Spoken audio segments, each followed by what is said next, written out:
always asking questions. Always gotta know everything. Trapped in the hotel of horror. They can check out anytime, but they can never leave.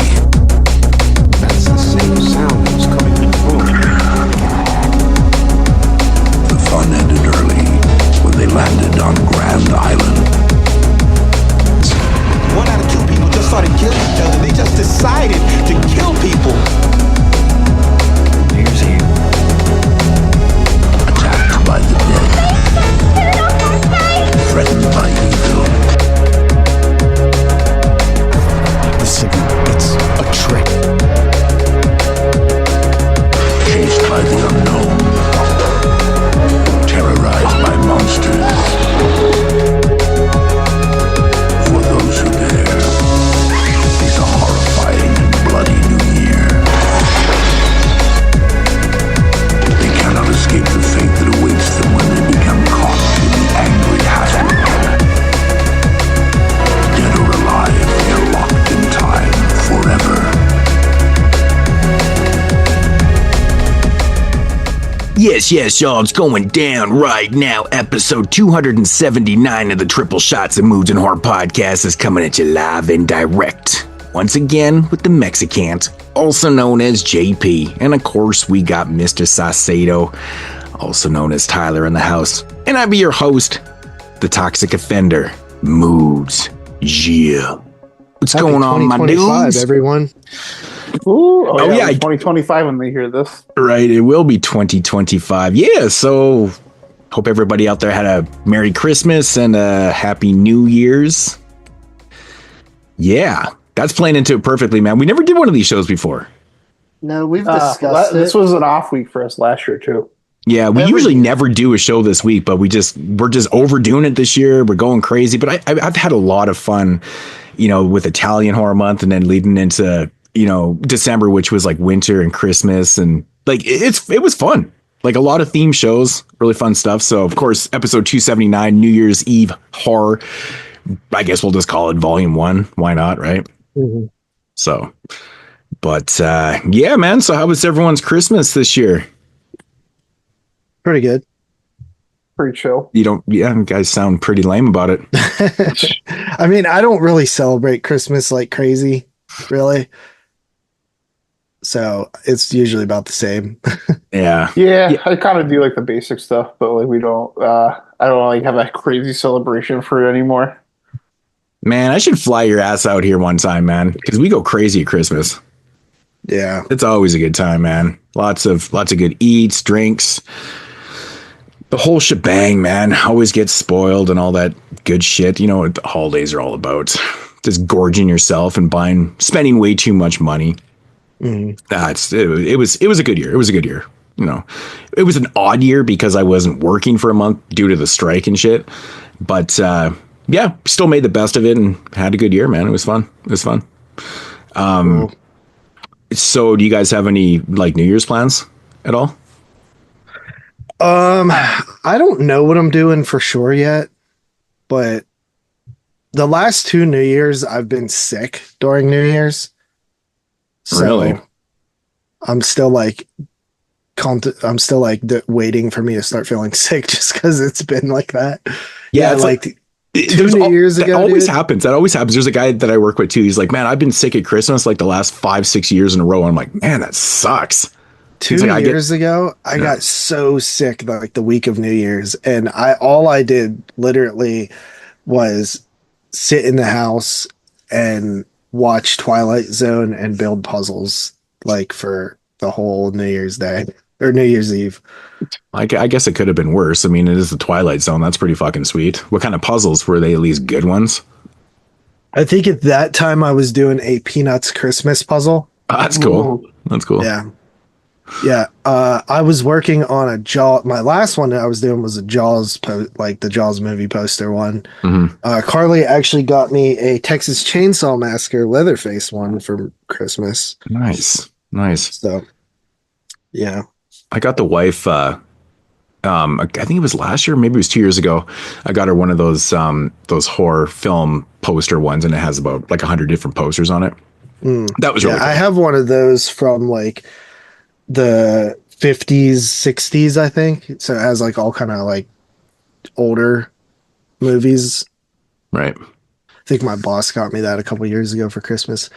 I've never built it yet because the size of the puzzle is like a really awkward size, and I can't find like a cheap frame for it. And I always frame my puzzles, so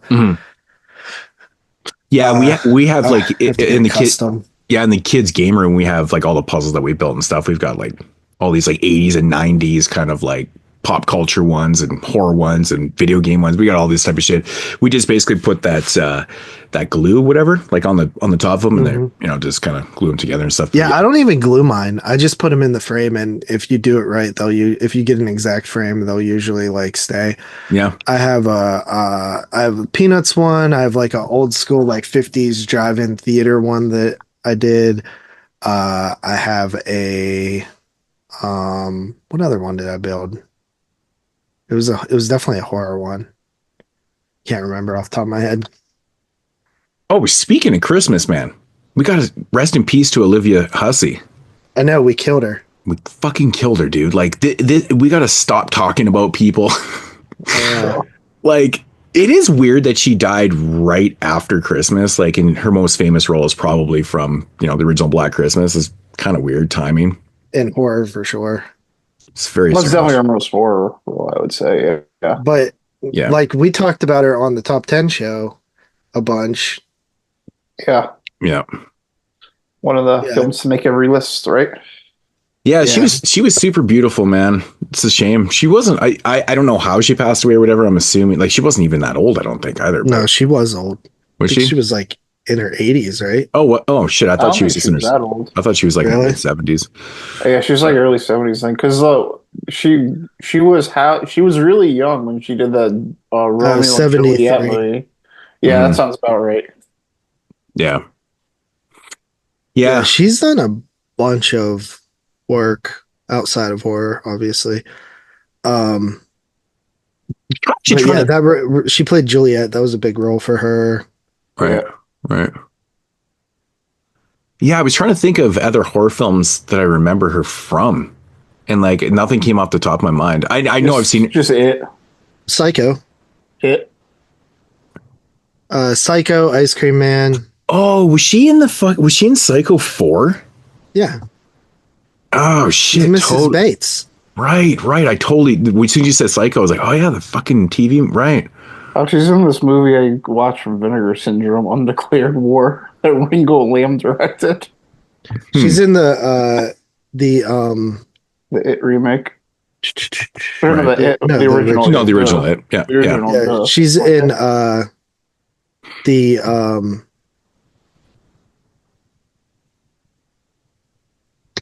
actually that's a different movie.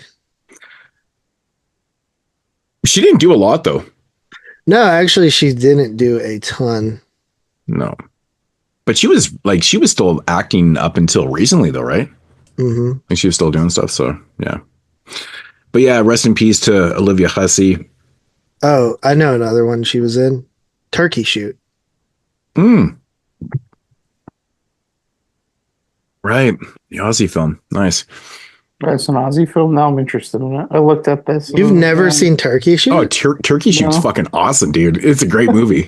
It's super. It's like I'm looking at her letterbox. I clicked on it. I was like, and I just skipped. Dude, yeah, that's like a 82 like dystopian Australian. Yeah, Brian Trenchard-Smith did it. Yeah, it's a fucked up film. It's pretty fucked up. Oh, this guy made Leprechaun movies. Trenchard-Smith did. You don't know who Brian Trenchard-Smith is? He's done lots of good movies, man. Yeah. In my opinion, he did the best Leprechaun movie, and then the worst one. And then the worst one. Yeah, I would agree with that. Honestly, I haven't seen like the most recent one. I don't think, but like if I think of the original ones, I watched a ton as a kid. He did The Man from Hong Kong, BMX Bandits, Dead End Drive-In. Yeah. Those are Night of Demons 2, Leprechaun 3. He did a lot of good movies like that. Those are a lot of good. That's a lot of good shit there. Man from Hong Kong is fucking great, man. Love that movie. Dude, I didn't know they remade Turkey Shoot. Was it the same title? Yeah, he was an executive producer on it. Oh, shit. 2014. That's fucked up. I don't think I knew that either. That's crazy. That's really crazy. It's like I found out years later that Long Weekend was remade. I still to this day have never seen that remake. I don't think I have either. No, and that's another Aussie film, but interesting. Yeah. You know what's really fucking stupid? My shit cinema didn't get the Nosferatu film. Are you fucking That's serious? crazy. Dude, Why? I know. I'm like, it's an Edgar's film. It seems like it's pretty fucking big, but like, no, we just did not get it. We got like all the kids bullshit movies in there. Like Lion King too. Yep. Yeah, that's That's so weird to me that you didn't get it. Yeah, I thought maybe it just wasn't going to be opening on, Christmas Day or whatever. So I checked for Friday. Nope. Not even playing on Friday. So are you not going to get it until I'm probably not going to be seeing it because we're doing the top 10 show next week and it's not there next week. It's so this week. Right? Like a week from today. We're this Sunday today. What is it? The 30th today? No, the 29th today. And then, so next, whatever the fucking date is, that'll be the 6th. I don't know. But yeah, no, that's definitely one that I'm not going to see this year because my cinema sucks. Isn't that brutal? That's a bummer. Mm-hmm. I've been hearing some interesting opinions on it. Man, a lot of people don't like it. I've heard people say it's fucking amazing. So I got to see it. I saw it the day after Christmas. What'd you think of it? It's definitely good. I definitely like the stuff that a lot of the complaints I see about it is that it's basically the same movie, just longer and but I think that's like a big oversimplification of it because there's things that this movie I would say does better than all the other adaptions. And I'm really not the hugest fan of like even the original Nosferatu. Okay, what? Yeah, dude. So you're the most pretentious person I know besides Jeremy, and you mean to tell me that you don't like that original film is like it's so good? I'm really not the biggest fan of it, honestly. Do you like German expressionism films from that era? Because like it screams it. There are a couple other films I've seen from that era that I seem to like a lot less than the general opinion of them. Another one is Faust. I love Faust. Like the style. I give more to though. I like the version of Faust I saw was like a really bad transfer. And I actually did just pick up a Blu-ray of it, so that's a movie. Yeah, Kino did put out they reissue because I have the DVD. I've never grabbed the Blu-ray, but I heard the Blu-ray looks really good though. Yeah, so I'm out of like horror films, like what do you think is like the top tier silent stuff? The Phantom Carriage and Dr. Caligari, I would say like are the 1-2. You got to bring up the Phantom Carriage, man. It's a New Year's film. New Year's film, right? I think that movie. I think that filmmaker in general is like was really ahead of his time. He has another movie he did at the end of the 20s called The Wind. Jeremy actually seen this movie too. I talked to him about it, and it's not like really like a horror film, but it kind of is. But it's the first movie that old I've seen like really use like the atmosphere as like a threatening force. And it's basically about these like people like stuck in this like sandstorm and like the wind is like so atmospheric and they make like the sand actually look dangerous. It's just it's as far as like creating atmosphere and like you like using something like the environment in a horror way, it's one of the more impressive things I thought like translated well like today. What movie? It's called The Wind. It's by the same guy that made The Phantom Carriage. I think it might honestly even be better than The Phantom Carriage. Yeah, Jeremy told me about that one as well. Yeah, so I'm assuming Criterion. It's unreleased. Oh, yeah, I watched it on YouTube.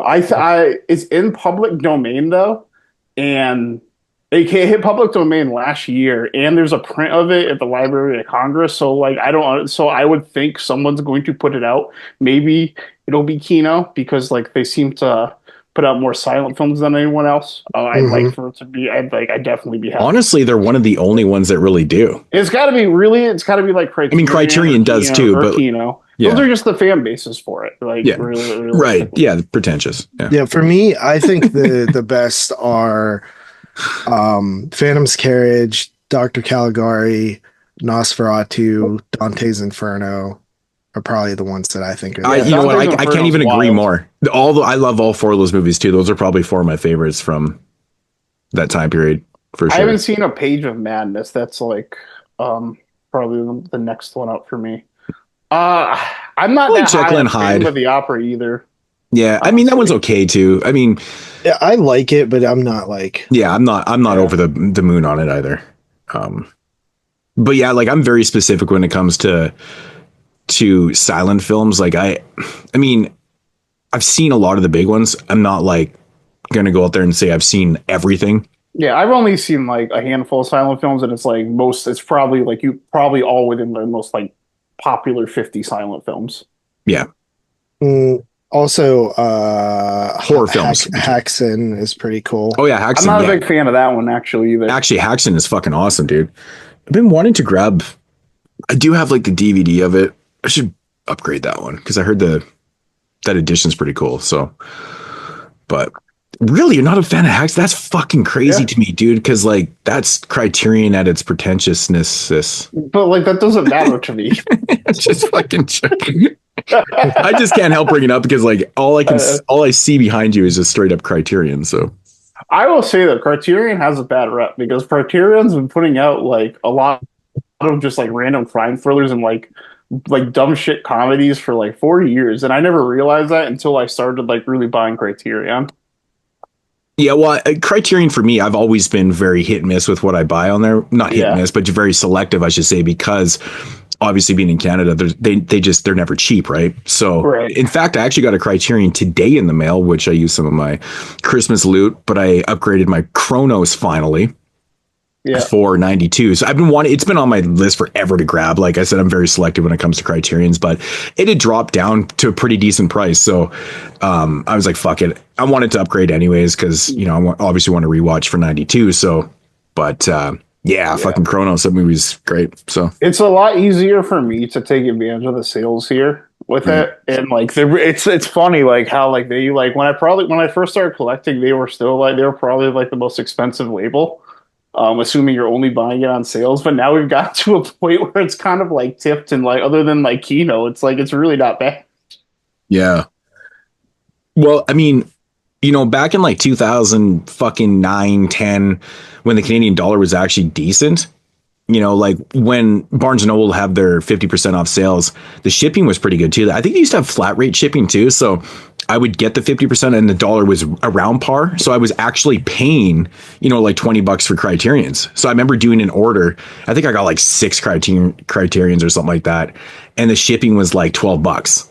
Like that's crazy when you think about it. And I was paying basically par. Like, I mean, I probably paid a couple extra dollars, but it was, you know, it was very, very close with conversion at the time. But I mean, those days are so far removed. Like I could never, like if I was to do the Barnes Noble sale now, it actually works out that I end up paying about $45 to $48 per title. So that sucks. Yeah. It's not even worth it at all. It's just, I lose it all in shipping because shipping is crazy now, as we all know. But of course the conversion, the dollar's been down for so many years that it's just, you know, it's not really. You guys just should become the 51st state and then we eliminate that. Yeah. I see Trump talking about making Canada 51st state. I was like, what the fuck? I noticed that headline and I was like, the 51st state. We just let Quebec be Canada and then the rest of Canada is the US. Right. I was like, wow, that's a big ass fucking state right there because Canada's huge. Right. But yeah, we could leave out Quebec though, for sure. Yeah. Didn't he try to buy like Greenland or something like the last time he was in office? He wants to, like Greenland, and I guess I really don't want to get into politics, but he was talking about like the Panama Canal and shit like that too. I was like, holy fuck! I'm like, this guy's going big. He's going fucking big, man. That's pretty like literally. I think it's funny. Like he's like, can I just buy that country? I wouldn't mind merging with Canada. They responded to that. The president of Panama even said, he's like, nah, he's like, that shit. No, he's like, that shit ain't happening. Not for sale. Like, no. Dude, what if he just like keeps going around the world and like trying to buy countries? But I mean, Trudeau is such a fucking dumbass that I'm sure that, Trump could probably convince him otherwise. Yeah, it's probably a good thing to become number 51, Fuck. Okay. Invite him down to the pad for a weekend. Right. Okay, enough of politics. No, we're not talking that shit. We don't do that on this podcast. But, fucking JP, dude. 2 hours late for the show today. Like, seriously, bro. Mhm. Like, that's classic JP. Like, I told you guys that I might not make the show, and then I thought I would make it, and then something came up, and I got real behind watching the last movie, which was not The Signal. Yeah, and I read away when you said it was like, no, it's only 89 minutes. I'm like, oh yeah, that's right. You don't watch shit in order like we do, or like I do. I should say. Did you watch them in order, Tyler? No, I didn't. Dude, I don't understand. But the reason I didn't was I will admit, like when I did the Piranha thing, that was just chaotic when I watched like. No, you're doing that just to piss my this is OCD why off. I did Like it this time, I had access on Friday to MB, and I had access on Friday to MB, but not to Tubi. So on that day, how the hell does that even make sense? Tubi's free. I know, but it was like the device. It's too much to explain. But I basically I could go for MB or I could go for I could use MB that day, but not Tubi. So both the Ghostkeeper and the Signal were on MB. So I watched those first, and then I watched Bloody New Year today on Tubi. Yeah. See, I watched the Signal first because I owned it on DVD. You know what I miss about DVDs, especially from that era, is all the previews of other movies you get beforehand. Yeah. And then like an ad for like that HD was when I had the inside DVD. So when I watched it a couple weeks ago, I remember that came up, and I like got a good laugh at that, like the previews. Dude, that's interesting because I watched the Signal DVD. I don't remember mine having any previews on it. We have the same DVD. I know, and I swear I went right to the menu and I popped it in. It's fucking weird. Yeah, there was a preview for HD Net, which I don't even think exists anymore. You know, you might be right actually, because when I popped in the DVD, I went to the bathroom and took a leak. So I might have missed that actually. So yeah, you could be right for sure. You know what's funny? I actually ordered the Signal Blu-ray like a couple weeks ago and it never came in. So I ended up watching my DVD. I was like, I actually forgot that I owned it, and I was just like looking on the shelf, and I was like, do I own this shit? And sure enough, it was still sealed, sitting on the shelf. I was going to say, have you seen it before? But that just, there you go. Yeah, I have seen it before. Oh, you have? Okay. I have, yeah. Yeah. Yeah, I watched a lot of stuff that came out in that era, just like on Netflix or like, ways like that. Mm-hmm. So I have seen a bunch of movies from like the mid to late 2000s. But yeah, I had seen The Signal before, but it's been a while. Seen Bloody New Year before as well, because I have the Vinegar Syndrome release, but I have not seen Ghostkeeper before. So that was the first time watch. Interesting. Yeah. Yeah, I'm surprised you actually watched Bloody New Year. The Vinegar Syndrome. You're surprised I watched it? Yeah. Oh, before you mean? Yeah. Yeah. Yeah, I did watch it before. Interesting. So first time on Ghostkeeper. That's pretty cool. That's cool. Yeah, no, I got to watch these things in order. Like it's just the way I did. Like my discs are sitting on my table like in order, and like just that's the way I got to watch them. I'm very OCD when it comes to shit like that. I used to be. I can't the only time I'll ever do that is if I don't own something and I have to watch it right now. You know what I mean? And it's very seldom that it really happens on this show unless we're doing like a specific Christmas show, like the recent one where I didn't own 2 of the 3 films, right? I still watch them in sequence though. I did. And the way never mind. That was just the way we ended up reviewing, the way I watched them. So yeah. All from the same year. I don't get that specific, but I would have watched them in sequence though. I had the option to that day. I just like doing that though. Like if you have a film from 81, you watch the 81, 87, it's a little bit later, and then you go to that. Like it's just, I don't know. It just feels like there's a progression there. just the way my brain works. It works for me, so. Well, yeah, at least in this case, too. I just have more interest in the older films. Yeah. But you'd heard of the Signal before? I'd heard of The Signal. I hadn't heard of these other two movies. Oh, really? Wow. Yeah. I had never even heard Ghostkeeper mentioned before, I don't think. Were these both Vinegar Syndrome movies or just Bloody New Year? Bloody New Year. Yeah, so that was before I was really in like the know for Vinegar Syndrome. Ghostkeeper is a Code Red release. They'd released it on DVD years ago, and then they put out a Blu-ray of it. Yeah, so they dropped the Blu-ray of that too. So, do you know what's weird about Ghostkeeper, Tyler, and the fact that you watched it on Tubi? Oh, it's Ghostkeeper and MB. Oh, I was about to say, because Ghostkeeper was on Tubi, but like if you click on it, it says like content no longer available. I didn't realize it was on MB. I need to start looking at that more. That's my go-to usually. I just always figure like anything like more obscure is usually not there. Yeah, I guess that's fair. It looks like I've noticed a lot of the times when something comes out on Vinegar Syndrome, it ends up on MB like pretty quickly afterwards. It does. Yeah, like Blood Tracks is up there. But fucking Bloody New Year is like 5-year-old release or 6 year is like pretty old. Yeah, that was the one on Tubi, I'm saying. Oh. But, yeah, I think that my MB has been kind of shitty lately. It's been taking forever to load. Yeah, we kind of had an issue with that when we were like binging an anime series where you had to like change like every like 25 minutes. Yeah, I think the servers are just like really packed or something. And it like slows everything down. I don't know. Yeah.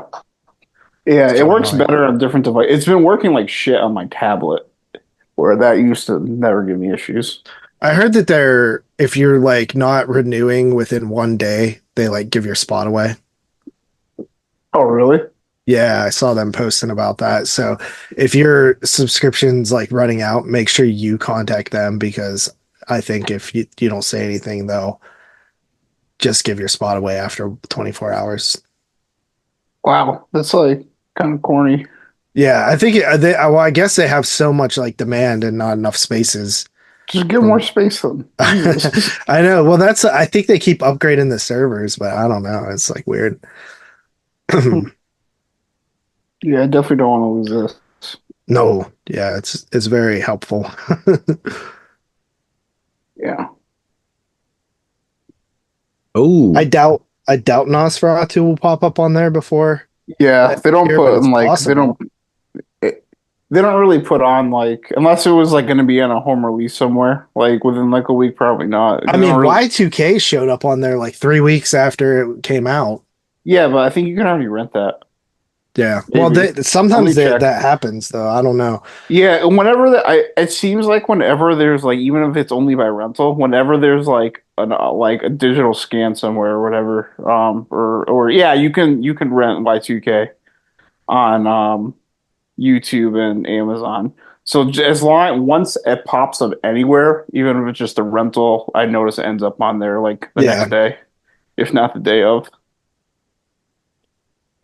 Yeah, so I don't know so in those 2 hours that we had to kill there, I finally watched Kuckoo. I was like, not really. Me neither. I like Dan Stevens in it though. Honestly, dude, like I was like, Vivarium did the Kuckoo thing so much more interesting. It's way better, but Vivarium, it's such a better film. Like this one's weird though. Like it feels experimental at the same time. Like they're totally doing like an allegory / metaphor in the film, obviously, but like it feels so muddy. It doesn't feel it's like very messy. It doesn't feel like they explained the actual purpose of the experiments beyond the fact that like maybe it's a metaphor for, you know, women's rights to reproduce, which obviously they're kind of going against this, right?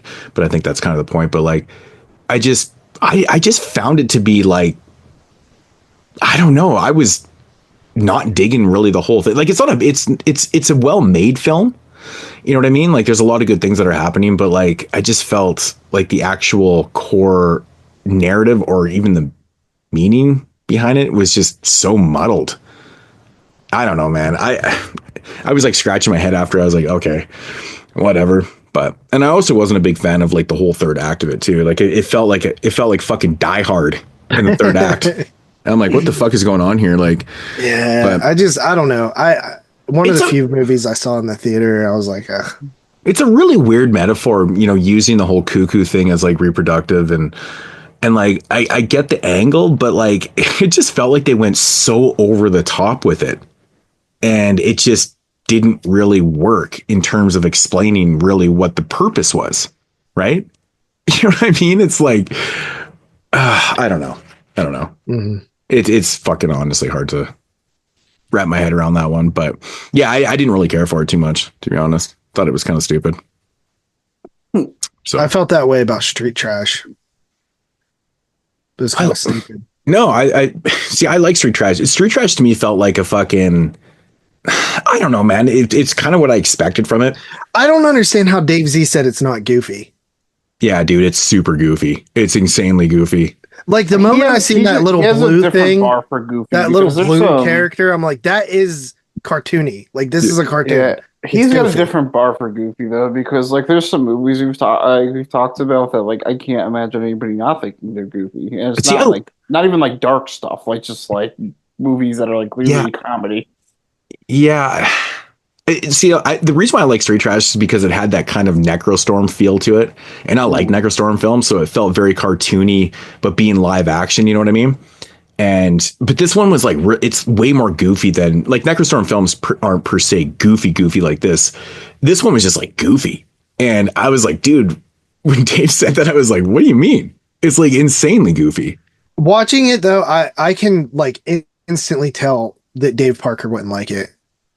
Which Dave is weird. Like Parker's weird with that type of shit for me, because sometimes I think that he's going to love a film and he's like, nah, that shit was fucking terrible. I'm like, really? He has weird opinion, not weird, but he just has like very like specific opinions about new shit. I've noticed. Yeah, he's definitely a lot harder on newer stuff than, I mean, like a lot of people will always say to us as reviewers and stuff, we're a lot more forgiven for, you know, to films of the 70s and 80s and stuff, like even the 90s, than we are newer. So I mean, it's probably true, but then again, the filming, you know, and shit has gotten so much, like it's just technically shit has gotten so much better, and I think that's one of the reasons that floats around in the back of our mind is like this movie should have been better, right? But I don't know, like with Street Trash, like I just feel like he was pretty hard on it, man. Like he really does not like that movie. And like I don't know, man. He did say one thing about like the translation, you know, it was made by, you know, a South African, right? And I didn't really notice any of that being a problem. And like he was talking about how the characters were so, you know, disposable, blah, blah, blah. I mean, I don't think the characters were well written and stuff like that, but I'm not also watching Street Trash for... Everybody's just so goofy in it. That's what I'm saying. Like it feels like you're in this like hyper suspended reality of like nonsense, right? Like it feels like you're in a Necrostorm film. It feels like you're... It actually does feel very South African though. Like if you've ever watched anything like South African or like just seen like people from South Africa like on TV shows like or something like that, like I think that it definitely feels like the same tone, but obviously like accentuated because it's like, I mean, a silly movie. The film itself felt like how it was supposed to feel. It was supposed to feel like it was this over stylized, you know, city that's been overrun by bad goons. You know what I mean? Right. So everything is just over the top and shit. Like you have this guy that's running shit and he's just completely over the top. So all these characters have to be kind of in the same thing. It's like in the vein of like watching a post-apocalyptic, like dystopian type setting where everything, like there's really no rules to it. Right. There's really no rules. There's really no, you know, police force or any shit that like that going on and stuff. And I feel like that's what the whole film is. So like, I can't take anything really serious with these like underwritten characters and stuff because they're just products of what the setting is. It's just this over the top dystopian fucking craziness and shit. I mean, people are melting. I mean, like, come on, man. It's a melty movie. Like, I don't know, man. I thought it looked great. like visually it looked really good. I thought the effects they're fun. I mean, they're just typical kind of bubble shit and stuff like that, melty stuff. I mean, we've seen a lot of this type of, it almost felt like it was throwback effects, you know, to the 80s, because the 80s used a lot of the bubble effects and a lot of the colors, and obviously the color palette of it was a throwback to the original Street Trash in itself, which I think they did a pretty good job and stuff. I mean, I don't think the quality of those two films are very different. Like, I think if you're saying like the first Street Trash is so much better than this one, I think it's because it's of nostalgia. Because it's like, as someone who never watched Street Trash until this year, watching it and then watching this, I'm like, yeah, they're about the same quality. Yeah, I've seen Street Trash a lot because I remember when Synapse put out the Blu-ray, because I had the DVD too, but then when they put out the Blu-ray, it just really popped. It was it was just like one of my most watched Blu-rays. I'd always just pop it in as, you know, kind of a background thing and, you know, watch it as I was doing shit and stuff. Just one of those type of films. So I really watched it a lot. I really did. Yeah, is it a great movie? No, it's not really. I remember you hyping this movie up like around the Synapse on Blue release like years ago, like on YouTube. Yeah, dude, I love. Oh man, that Blu-ray. Like, I think I made a video one time about like my most watched Blu-rays. Did I think you definitely? And it was on there. You definitely talked about, like, made a video about talking about that Blu-ray. It was probably over 10 years ago, but I do remember that video. Yeah, it was a combination of like Intruder from Synapse Films and Street Trash. Yeah, I remember Intruder was one that. Yeah, man, I watched those shits all the time. I probably bought both of those movies on your recommendation, like over 10 years. Intruder is still one of my favorite slasher films, man. Intruder is fun. I haven't watched Intruder in a while, but I do always kind of remember liking Intruder. Mm-hmm. I remember always thinking the chick was really hot too. Mm-hmm. Yeah, Intruder is awesome. Yeah, the setting's fantastic, man. Every time I watch that film, I just find myself watching the cereal aisle and all the products in the grocery store. I love that shit. It's just, yeah. I know it's shit I love to do, but yeah, like the Street Trash movie. I mean, I get why people wouldn't like it, but some of the complaints seem a little bit far-fetched. I mean, just for my personal taste, though, like, again, I'm watching a melty, ridiculous film. It's like, I don't need really well-written characters and shit like that to enjoy something like that. But I mean, that's not but Parker's biggest complaint. I think he just thought it sucked in general. Like, it just, nothing translated well. And I'm like, okay, well, that's fine. His critique is fair, you know? I'm actually very happy that he's joining us on that next week. Curious to see what his top 10 ends up. Yeah. We have a big variety. I'm excited. There's so many movies that I've like wanted to talk about like all year, and I just like haven't talked about. I think there's going to be quite a bit of different films on each list this year. Yeah, I think so. Yeah, I mean, considering the people that are on there too, like we got, is it Tony Mason? Yeah. Tony has like the most like hard to target eclectic taste, I think. Right. And that's what I'm saying, you know, like, and I mean, everyone kind of has different tastes, but similar. So I think there's going to be quite a bit of differences, but you know, there's definitely, I wonder if there's going to be any movies that actually make all of our lists. I can see that being one. Yeah, there will definitely be. Because I know a few films that I'm going to have on my list that I know I shouldn't say for a fact, but I'm pretty sure they're not going to be on a couple lists. So I'm trying to think of that one Universal film that's going to be planted on everyone's. The most likely film to make everyone's list would be The Substance. I agree. Oh shit! I haven't. Yeah, I'm actually watching that. Tomorrow. So. Yeah. But yeah, you're like super late to the game on that one. Yeah, I just been of course, because I have to rent it on Amazon Prime, for fuck's sakes. Yeah. But yeah, I watched that one twice. I might maybe watch it again. Actually, I could see a world in which Terrifier 3 makes all lists. I think that's the next best candidate. I really wish I could have rewatched that. I mean, I really enjoyed it. I saw it in the cinema, of course, like everyone else did. But like, it was good. It's good. I keep forgetting about it for some weird reason. Every time I'm like looking at all the films I've watched this year, I'm like trying to do like a pre-list.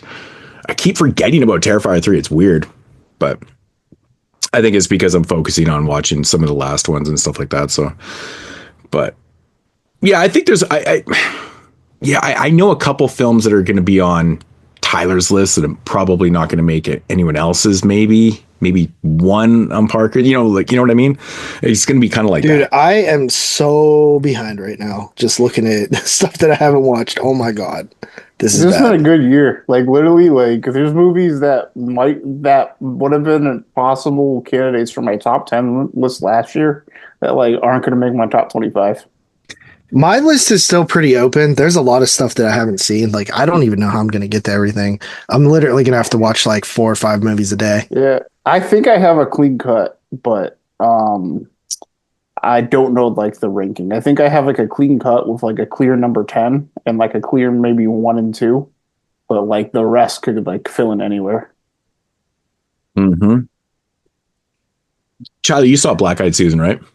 Yeah, I saw that one in the summer, pretty early on. We are going. Sorry, I didn't mean to cut you guys off, but we are going to have to finesse the shows in January though, because obviously NFL playoffs start, and Yeah. Depending on whose team's playing when, that could really affect the show. Right. For me and Moodz, at least.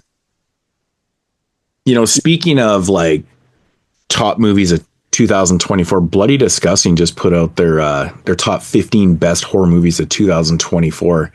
All right. Okay. I just clicked on this, so I'm actually curious to see what the list is. All right.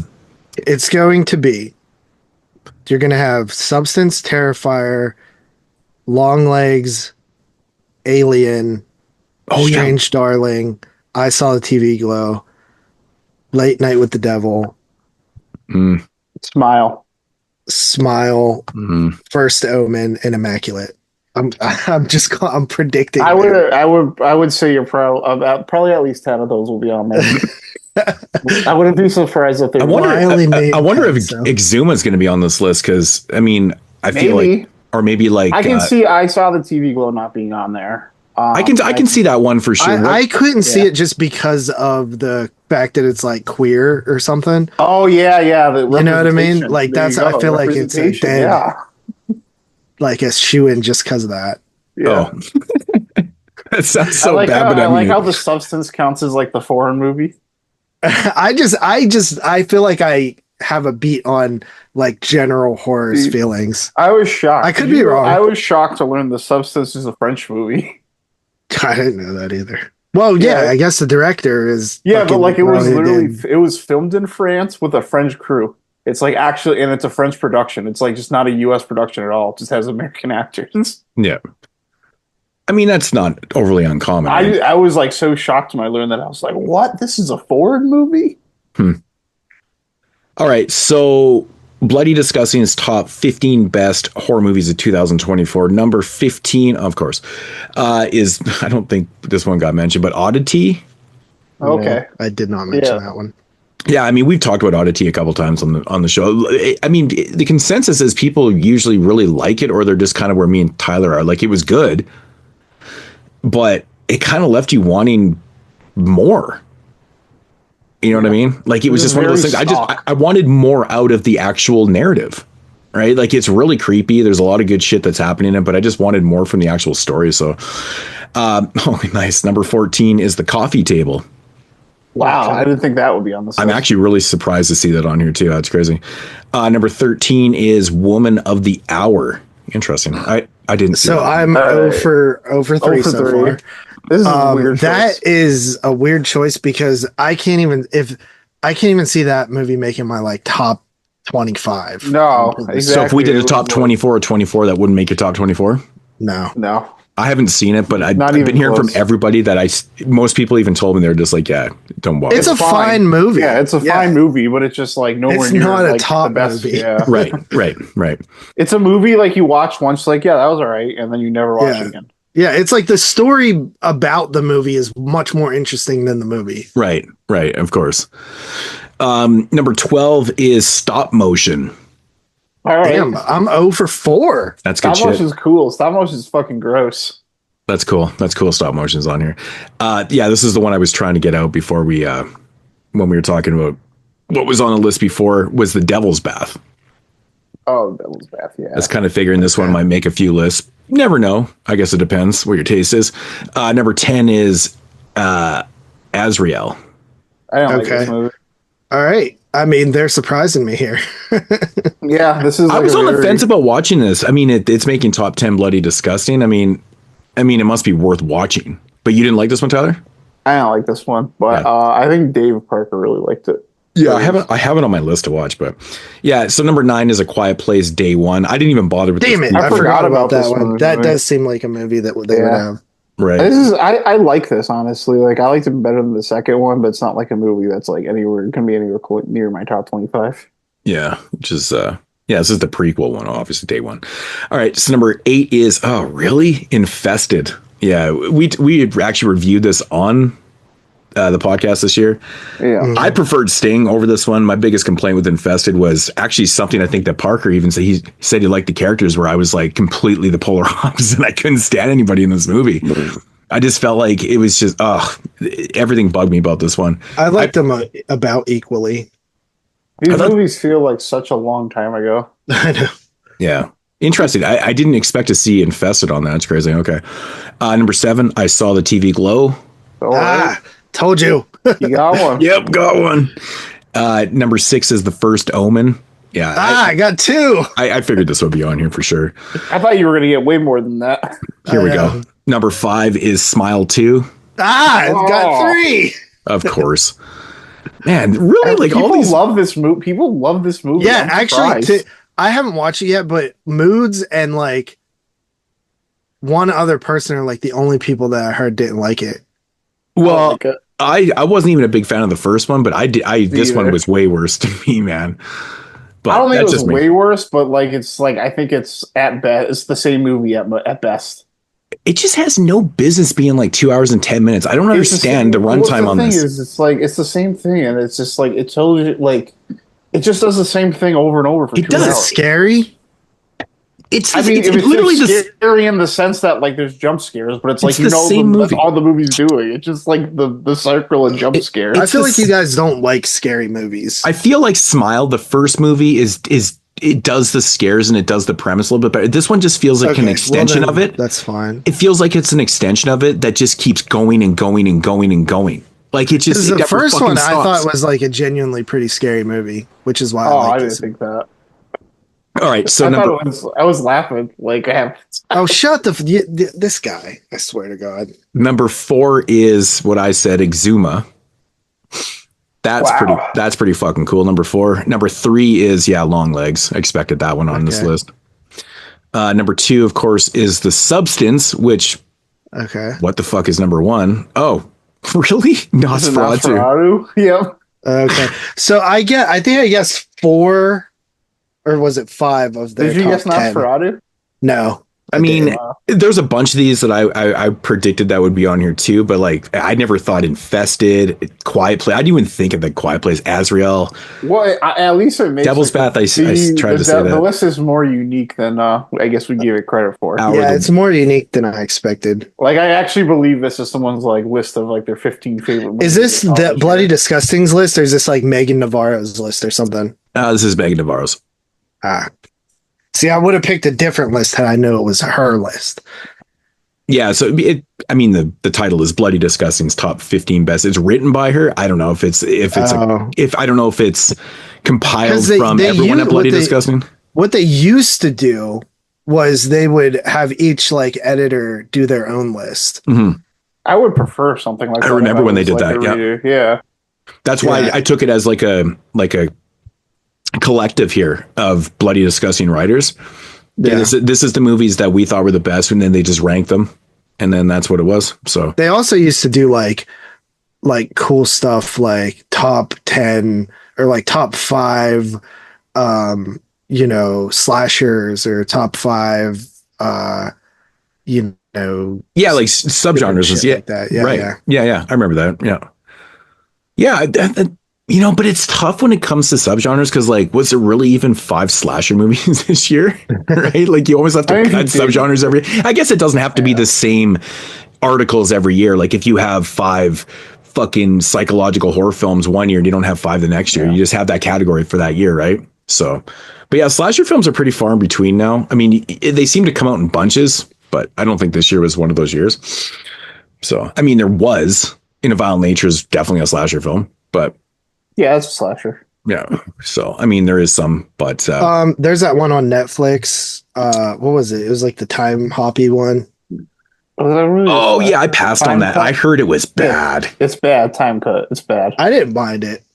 Oh, it was really bad. It was nowhere near as good as like It's a Wonderful Knife or Totally Killer, but I thought it was passable. But I like stuff like that though. Like I like stuff like that. Me too, man. I love time warp. The whole motivation for like why like they were killing people and like the whole like I can't see. My memory is so fucking shit. I can't even remember what it was. Basically, the crux of the story was like because I was gay and I was afraid to tell someone in 2003. Wait, what? So they went back in time so they were killing people? That's not why the killer was killing. No, but like that was like the crux of the story. That was like it just made me. It was harder to tell people you were gay in 2003. Bro, like, what do you mean? It was. No, but I can tell you one thing that in 2003 was a lot more easy to tell people that you were gay than it was when I was going to high school. Fuck, man. But nobody was out in the 90s. No, it was I'm not even like I'm not disputing that, but like that was. I'm even getting foggy exactly on it now. I'm starting to remember it now. This one sister was one of the victims of that killing, and she goes back in time and she meets her sister, who is a lesbian, but in the closet, and she hit it. There was like I was fine with that aspect of the story, though. I thought it was, but like, didn't that tie into like the killer's motivation somehow? Like there was something. I think the killer had a crush on her. Yeah, and because like he couldn't have her, he like killed her or something. Wasn't that it? I thought it was something like that. It was something like that. I thought it was like really corny. It just made it was definitely a little bit of a corny movie for sure. But I kind of like the relationship between the two sisters because it's like I like that there's that debate on like. Do I do something to stop my sister's death? Because it kind of fucks my life up if I do. And she didn't really know her sister. So it's like the morality of it that was the aspect that I thought was most interesting about it. Okay. So they do have a couple other lists. I just kind of scrolled down here and they actually, it's not like straight up subgenre out, but there actually is one kind of cool here. Mm-hmm. It says best of 2024, 10 hidden horror gems you might have missed. I saw that list yesterday. Okay, so I'm gonna click on this because I'm just finding right now. And I hadn't seen any of the 10, so I was like, oh, okay. Okay, so the first one is Dead Teenagers, which I have actually never heard of. So no, never heard of it. That's interesting. Hashtag Missing Couple. I'm assuming that is a found footage film. It looks like it. I haven't heard of that one either. Dead Whisper. Nope. Holy fuck, I'm 0 for 3. Die Alone I have heard of. I actually have this on watch. I can't find it. So and that one is with Carrie Ann Moss. Birder? Like birder. Mm-mm. What? Is billed as an erotic thriller. Okay. We got one called Slay. What the I've heard of that. Oh, it's a Tubi original. Then we got Abruptio. Yeah, I've seen Abruptio. Abruptio's funny. It's the puppet movie. Yeah, everyone's been telling me. I actually ordered the Blu-ray of this, so it just seems right up my fucking alley. Yeah. Year 10. I've heard of this one too. Yeah. All You Need Is Death. No, not heard of that one. And is this last one? Low Lives. Yeah, I've seen Low Lives. I've actually seen this one, which I didn't mind. Actually, they shot this in I think North Van, actually, around my neck of the woods. But I didn't mind Low Lives. It was okay. It's kind of crazy, like how fast they put a twist into that shit, right? I was like, holy fuck! Fucking first 5 minutes of the movie. Yeah, so then they have like a top 10 games you might have missed in 2024. Bloody Disgusting's best horror TV shows of 2024, which I have no interest in. Here's one. Best of 2024, the 10 best kills 2024 horror movies. What are the 10 best kills? We got Long Legs, Facial Reconstruction. I gotta say, man, Nick Cage looks like Marilyn Manson in this film. I swear. It's funny. Maxine, John Labatt's Car Troubles. What is this list? This Top is 10 kills. best kills. Okay. So Longlegs facial reconstruction, Maxine's John Labatt Car Troubles. We got Sting, Maria's ruthless spider attack. Yeah, that was okay. Alien Romulus, Mother and Offspring. The coffee table, the freak accident. I agree with that. Yeah. That's pretty awesome. Abigail, the villain explodes. Man, I really did not like Abigail. It was. I don't like Abigail. I didn't. Smile 2, Lewis lifts weights. That was a pretty cool death scene. That was a good kill, but there's the problem with that one though is when he hits himself the first time, when he keeps doing it, it makes like the goofiest anvil effect, like it's from like Looney Tunes or something, and Dude, it made me fucking laugh. I think so, man. I think so. I was like, Bum. The Substance, Monstro, the Final Blow. I don't know. Haven't seen it. Terrifier 3, Doomed Shower. Oh, yeah. Yeah, I figured Terrifier 3 was gonna be number one on the list. This is definitely one of the, In a Violent Nature, the yoga pretzel. That kill is fucking outstanding. And that, it was the last one. So I agree with that. Terrifier could have made this list like 4 times. Totally. Yeah, there was a bunch of good kills. But bloody disgusting. But while we're on the whole list thing, man, since we're doing a New Year's Eve horror movies show, why not? Kinda. What do you mean, kind of? They're all New Year's shit, man. Come on. Well, the Bloody New Year, oddly enough, is the least New Year's out of all of them. Dude, it has the best New Year's fucking aesthetic, though. Come on. Yeah, but it's set in July. Yeah, New Year's in July. But it's not. But it is. But it isn't. It's okay. We'll get into that. We'll get into that. The 10 best New Year's Eve horror movies ranked. And this is coming from ScreenRant.com. The only list I could really find. All right, so they're actually not numbered. All right, so the first one on the list is The Exhibitionist from 2012. I've never seen that. I don't know what that is. No. Next is New Year's Evil from 1980. I'm sure we. I actually like that movie. I know it gets a lot of hate. I don't think it's good, but I don't hate it. I've seen it a couple times. Yeah, I'm kind of like, it's like an average film to me, man. I don't mind it. At least it has like a ton of New Year's in it. I always remember this, like when they like find like the first set of bodies, like in like the park or something. Mm-hmm. The cop runs through and like he sees the first body, and the guy goes like, "Oh, look, a body," and the cop just goes, "Gross," and they keep walking. Well, yeah, it has a lot of New Year's because it's like people dying at, I think the different time zones. Yeah, the different time zones. Yeah. Yeah. Then you got Steel Trap from 2007, which is a Dimension Extreme film. Yep. Yeah, it's pretty decent. Midnighters from 2017, no idea. Must have missed that one. What? Jaws: The Revenge from 87. I was considered which is also a Christmas movie. Totally. Yeah. Wow. Next is Ghostkeeper from 1981. Yep.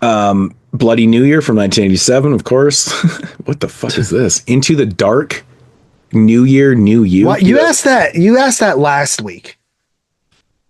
Oh, the you TV. Literally asked that last week. What the hell is this? I don't fucking know, man. Into the Dark. It was all holiday themed.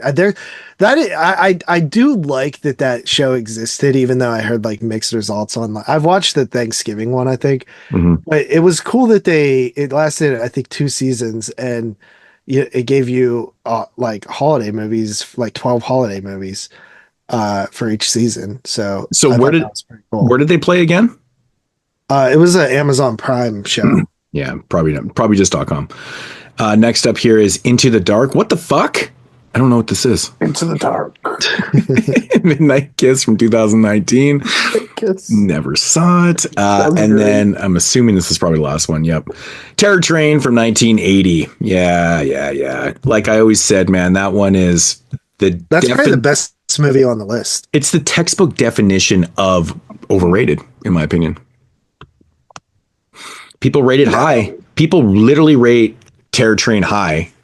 So I don't think it's really that good. It's got one of the greatest dummy death scenes, like I always say. I go through that whole movie like not liking it, and then like the dummy death happens at the end, and it just like pushes me just enough. I'm like, all right, I know that death scene is so funny. it's so good. You also have Ghostbusters 2. Mm-hmm. Kronos. Yeah, there's more than you think there is. There's one that I actually have on DVD that I've never seen. It is I forget what country it's from. What's the one? It's called Break, where people are in like a gondola type thing. Yeah. And it gets stuck and it's set on New Year's. I've never seen that one. I know of that movie. Have you ever seen Countdown? That one came out a few years back. I thought that one was okay. Like a slasher film was okay. Yeah, of course, we could definitely do a few volumes of this. That's for sure. Definitely, man. Like, I mean, we could stoop to that level and do Terror Train. End of Days. I mean, stoop to that level. It's literally better than some of these movies. It's just everyone expect. Oh, we gotta do Terror Train. You know, it's like fuck that. Phantom Carriage. End of Days. I would have taken End of Days Phantom over. Carriage, yeah. Phantom Carriage. End of Days. I would have taken over fucking Terror Train if you consider it to be a horror film. I kind of do actually. So I like End of Days, man. Schwarzenegger film. It's fun. I'd be down. I'm always down for an Arnold film. But it is like, it's very New Year's. So I've heard, I've seen a lot of people like in the last couple of years bring up they really like that movie End of Days. I saw it in the theater when it came out, and I enjoyed it. I thought it was so cool that Schwarzenegger did a film like that because it was like just so different for what he was regularly doing, you know? Mm-hmm. So pretty interesting.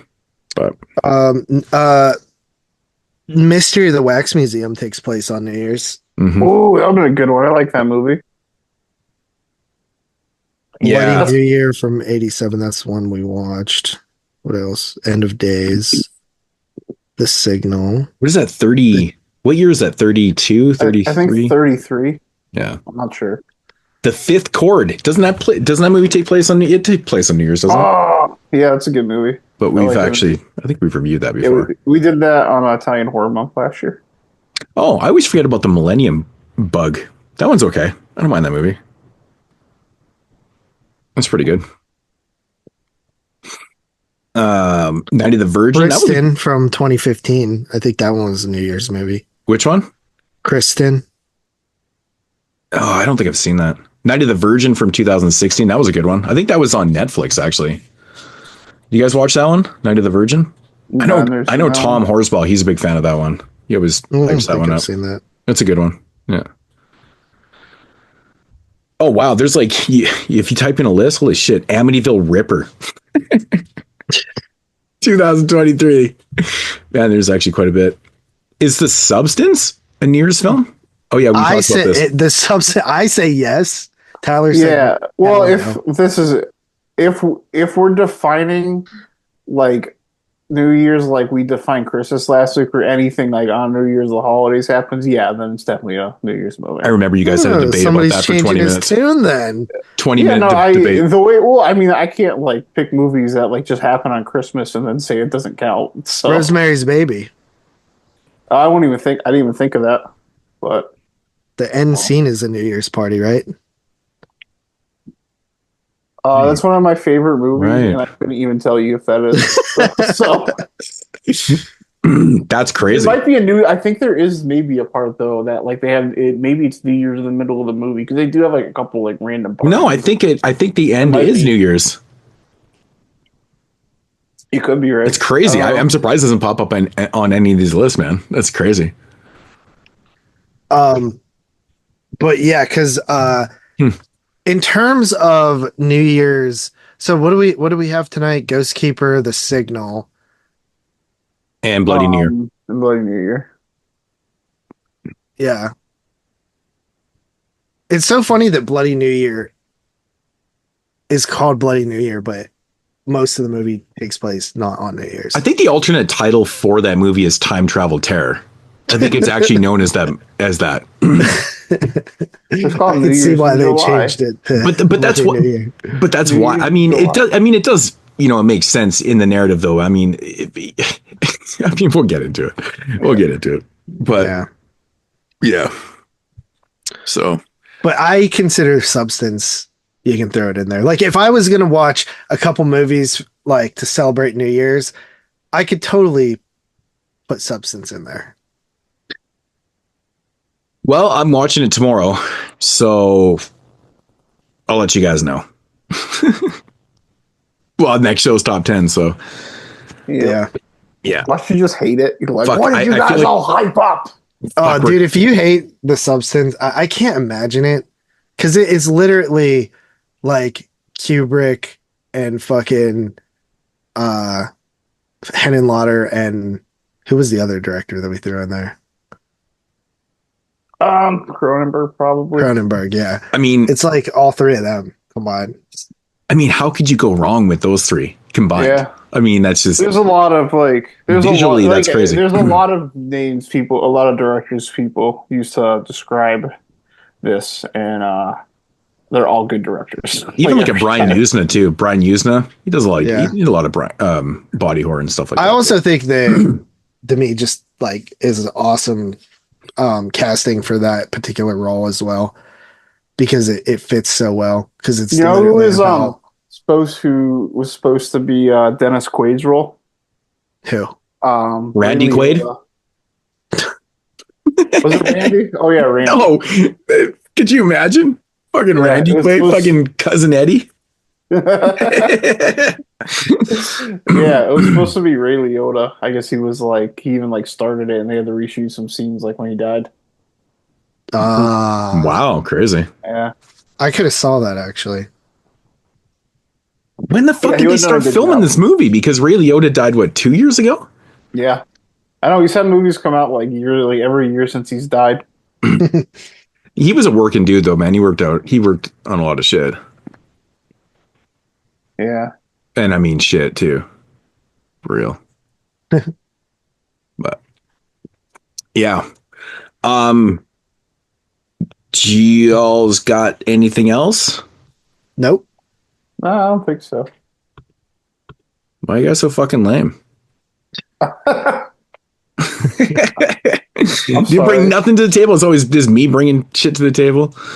Well, JP couldn't bring anything because he was already 2 hours late for the show. So Yeah.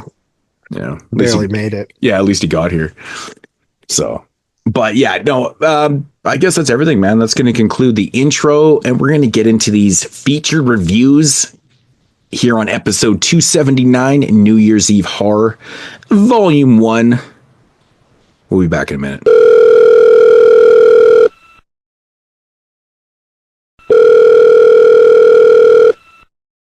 Yo, who this? Yo, Moodz, it's your boy, the ill-mannered funky child, calling you to remind you that the featured reviews on this episode contain spoilers. Aw, yeah, man, that's right, brother. Thanks for the heads up, playa. Now go back to being an unproductive asshole. Fuck you. I tell your listeners to stop being so dumb, silly, sensitive. Yeah. And now, our feature presentation. All right, so getting into the featured reviews here on episode 279, New Year's Eve Horror Volume 1. We're going to take it all the way back to 1981 with a Canadian film called Ghostkeeper. Now, you guys said you'd never seen this one before, so we can skip that conversation and let's get right into the synopsis of it. Three friends on New Year's Eve snowmobiling excursion find themselves stranded at an abandoned lodge where the elderly female innkeeper is concealing a sinister secret. Yo. Yeah. So this movie is shot in Canada.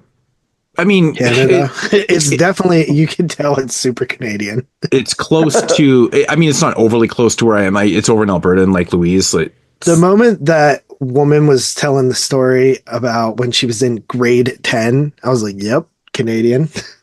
yeah, well, the director's Canadian, obviously, too, right? So yeah, I think everybody And the one book is like Canadian, like folklore or something. right. But I mean, look at the setting. I mean, it is just like so beautiful, man. That Lake Louise area is like, it's crazy. Like that's a lot of fucking snow. Like it was super cold when they filmed this shit, man. I always wondered though, like if that Deer Lodge is open during the winter because it's such bad weather up there. Because I don't think there's a ski mountain around that area. There's just mountains, but I don't think there's an actual ski mountain. I have to look into it a little bit more, but I know that lodge is still open to this day, and it's still like super old looking and shit. It's pretty cool. It's like right in the middle of the mountains, like on the way to like Banff and shit like that. It's pretty cool. But yeah, Ghostkeeper is a film that I've always really enjoyed. I mean, this is one of those films that really relies on its setting in its atmosphere. Atmosphere, really. yeah. Yeah, it's a setting in the atmosphere. Yeah. It's super, super wintry. It's super cold, like legit cold when they were actually even doing the filming. But it's very eerie and atmospheric. It's kind of like one of those. It's like a Wendigo film, kind of storyline. Which is funny. I feel like the gods are telling us we need to do a Wendigo episode because right. It's been popping up like all winter has been popping up Wendigo stuff. So right. Maybe in the future, maybe next winter we'll do like some Wendigo shit or something. Mm-hmm. Yeah. So what are your thoughts on it, JP? I think it's pretty good, honestly. Like I think that it definitely. I would be surprised if it wasn't influenced by The Shining a little bit. I know The Shining had just came out the year before. Okay, so I'm glad you brought this up because so what happened with this film, they had filmed like 2/3 of this movie and they ran out of money. Now then they saw The Shining, then they're like, oh. So the director didn't well, no. So this is pretty much what happened. So the director didn't want to abandon the movie, so he just kind of figured, hey, let's scrap the basically the third act of the movie, which had a lot more like effects and Wendigo stuff in it, and probably kills, whatever. Because as you probably noticed in the third act, you don't really get to see a lot of that stuff. So that was all scrapped. And basically, he said they just kind of went in there filming, and he was just making up the story as they went along. So obviously The Shining be popular around the time that they were filming this, because I think this is probably filmed in 1980, probably around the time Shining came out. It kind of turned into that a little bit, right? With Marty's character going a little bit crazy. Even what happens to Marty too, right? It's very reminiscent of The Shining. There's a lot of kind of psychological things that are happening towards the end of the film, and it kind of turns, but they really didn't have a lot of choice. He wanted to finish the movie, do something that could possibly work with the story and get that film out there. So, I mean, to be honest, when you lose your budget or run out of budget and stuff, and you got to resort to doing things like that, and it turns out pretty well, like, honestly, if you didn't know, you just think that was the way the movie was. But there was a different third act planned. I honestly don't know what they had planned. I'm assuming it probably involved obviously a lot more effects and kills and stuff like that, right? Which they quite obviously couldn't do. So I'm fine with what they actually did with it. I mean, I have no problem with that. I mean, being influenced by The Shining, especially with what the film was to start with, kind of made sense to go in that direction, in my opinion. It was probably better for it. I bet you if they did a bunch of special effects stuff, it was more likely to just not come out well. And this was kind of just a quiet, creepier ending, which is probably better just using your ingenuity with. Yeah. Yeah. So they started shooting in November 30th, 1980. Yeah. So I'm not sure when The Shining came out, probably just prior to that. And then I'm not sure how long the shoot was, but it was probably early 81 when they ran out of money. They finished shooting on December 23rd, 1980. Okay. So yeah, so I mean, obviously they probably ran out of money, stopped shooting for a couple weeks, and then finished it up. Yeah. Just had to kind of rethink what they're going to do with the third act and stuff. I mean, we got these characters. I mean, Ghostkeeper is a really small film. There's only, I think, 7 total people even in the movie. They said that some of the scenes that were cut were the Wendigo creature on the rooftop. Okay. So I knew it probably had something to do with the Wendigo for sure. But yeah, it's a really small film, man. Like I said, it really relies on its cinematography and its atmosphere and, the creepiness of the story. And, the Ghostkeeper herself, I think, is a really fun character. But it's interesting that this is a Wendigo film. And if you know anything about the mythology of Wendigos and stuff, it's usually kind of a ghostly thing. It can be physical too, but they feed off of human flesh and stuff like that. But this is a physical one. Right, because we obviously get to see a physicality of a Wendigo, And shit kind of goes down with that. So I think that's a little bit interesting. Also, some of the musical themes are also used in Prom Night. Yeah. I was going to mention that for sure. Yeah. Which makes sense. Another Canadian film. Right. Also, the opening in the movie was not part of the original release. It was put in 2 years after. What was the scene? The guy running into the woods, backing up against a tree, and is killed. That happens at the beginning, right? No.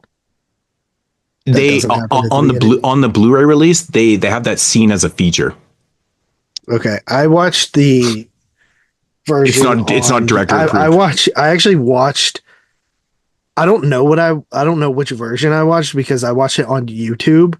Just somebody had uploaded it, but I will say that it had a lot of crackling in the background. Was the transfer good? Yeah, the transfer was fine, okay. But it had a lot of like crackling, like noise, which I actually like for movies like this. Yeah, I like that too. Like the films, the film crackling sound that you get. That reminds you of like watching a movie in the theater, like on 35 or something. Right. But yeah, I mean, I can't remember. I feel like that scene was there though. It could have been in the version you were watching though too. I know, like on the Blu-ray, it actually has the opening sequence as a feature, which is not. It even says not director approved.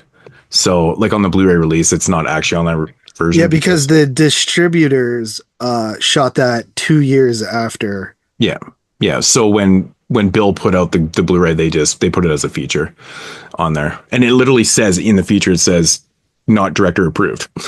So I watched it before. I just didn't watch it this time, but I couldn't remember what the scene was. But yeah, no, that's just an extra scene that they put in there, probably just to add another kill. It's like a lot of producers that will go into these films and then, we need to have more boobs. We need this, that, right? Same type of thing.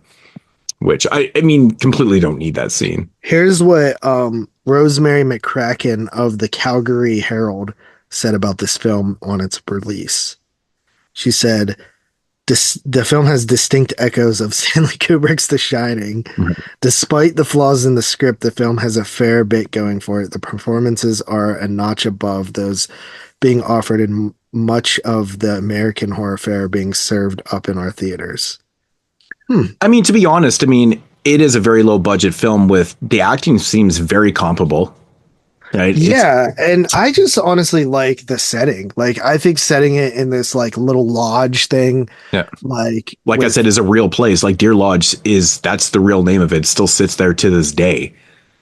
Interesting. That's yeah, cool. It's still there. And like, if you guys know where like Lake Louise is literally in the middle of motherfucking nowhere. Like you're in mountain passes, so you have to drive like hours to get there, and then hours after. Like if you break down, you die.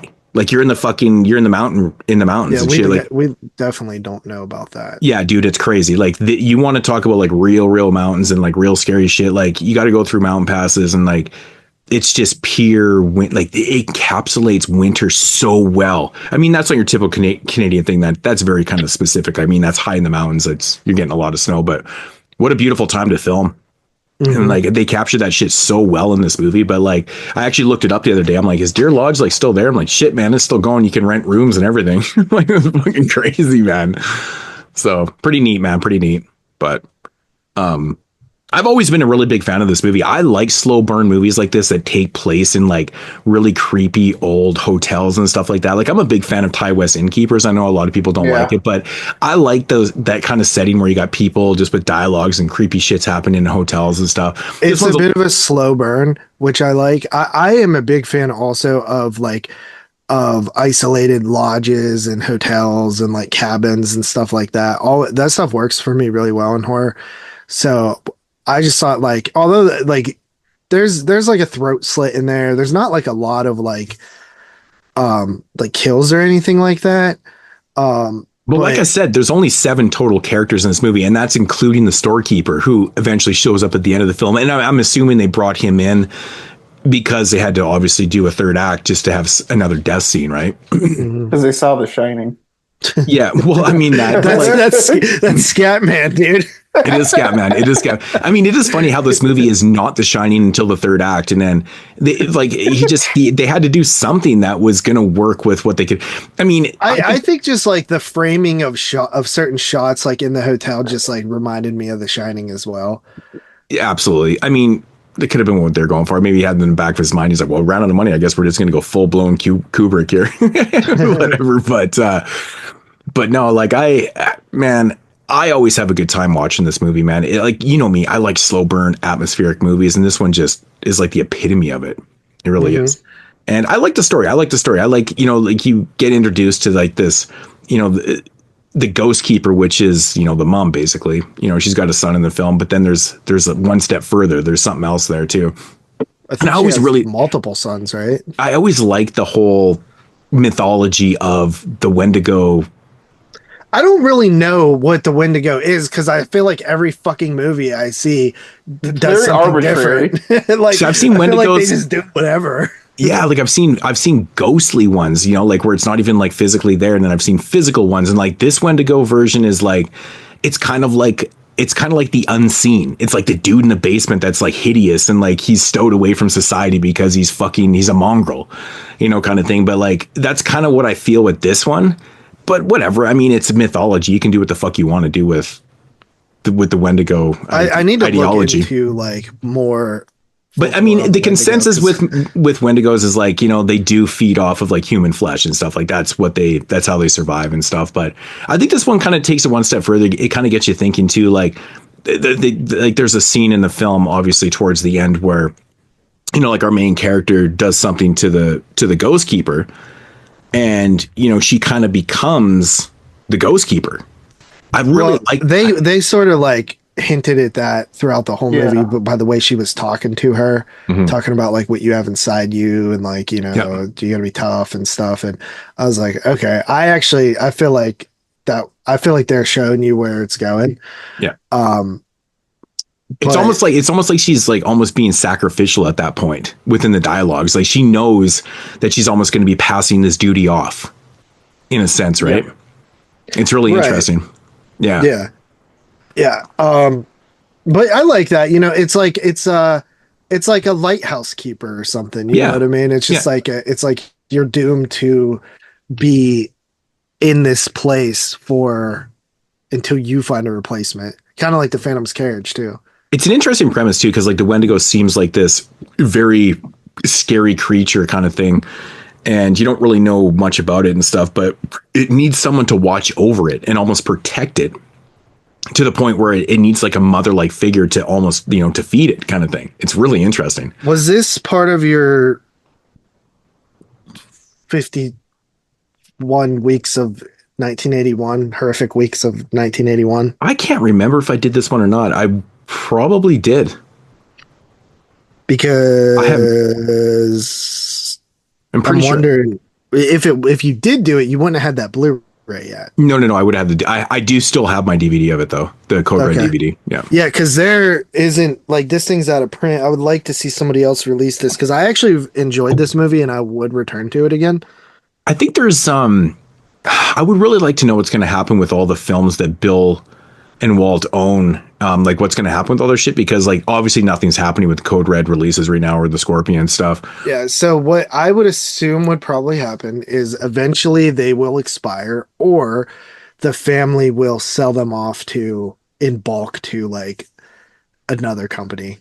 Because that's probably what I think the most. Because to be honestly, man, Bill and Walt, man, they have a collection of amazing films.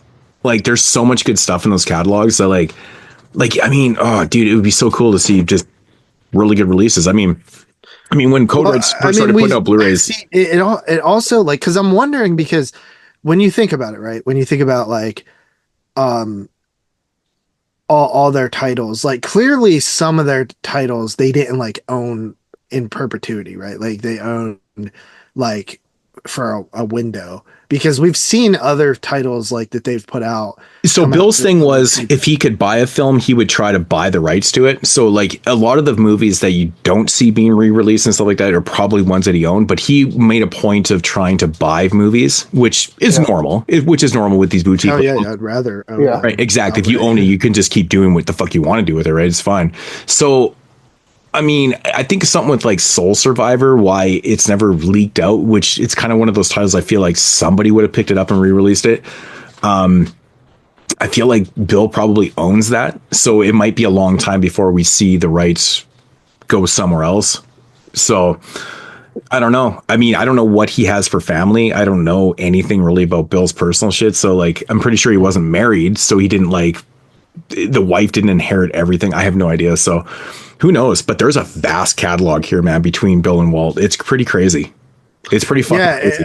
I think that you got to think that someone like Kino would already have. I would think, if I had to guess, I bet you Kino ends up with like all of them. Well, see, the thing is, Walt was smart though. Like when Walt was doing his Scorpion releases, he signed that distribution deal with Kino, which is a really smart thing that he did, because he got some of his films wider release and stuff like that. But he still owned the rights to a lot of those things. And some of those movies that Kino released, I know Walt actually straight up owns. So again, those movies are within the legal matter now. So it's like, fuck. It's kind of savage, because some of the shit that they own, man, damn, dude, it might be years before it gets sorted out. Who knows? Mm-hmm. It kind of blows, man. It kind of blows. Some of those stuffs are still in print. That you can still get. Yeah. I mean, a lot of the actual Scorpion releases that weren't distributed through Kino, some of the bigger titles, like obviously Kino probably sells some of those in circulation. Like, I think you can still buy Butcher Baker Nightmare Maker. Yeah, yeah, for sure. Yeah. I mean, that was a big one, but yeah, who knows, man? Fuck, there's so much there. It's just crazy. Like even looking at my collections, I'm like, damn, dude, like there's so many movies that are just sitting there. Even the Ghostkeeper DVD is listed for like $36 on Amazon US. Yeah. Which is not something I'm paying. No. I mean, honestly, dude, the Blu-ray looks way better than the DVD. I'm pretty sure that I watched an HD transfer. Yeah, the transfer I watched looks good. It looks good, man. It looks really good.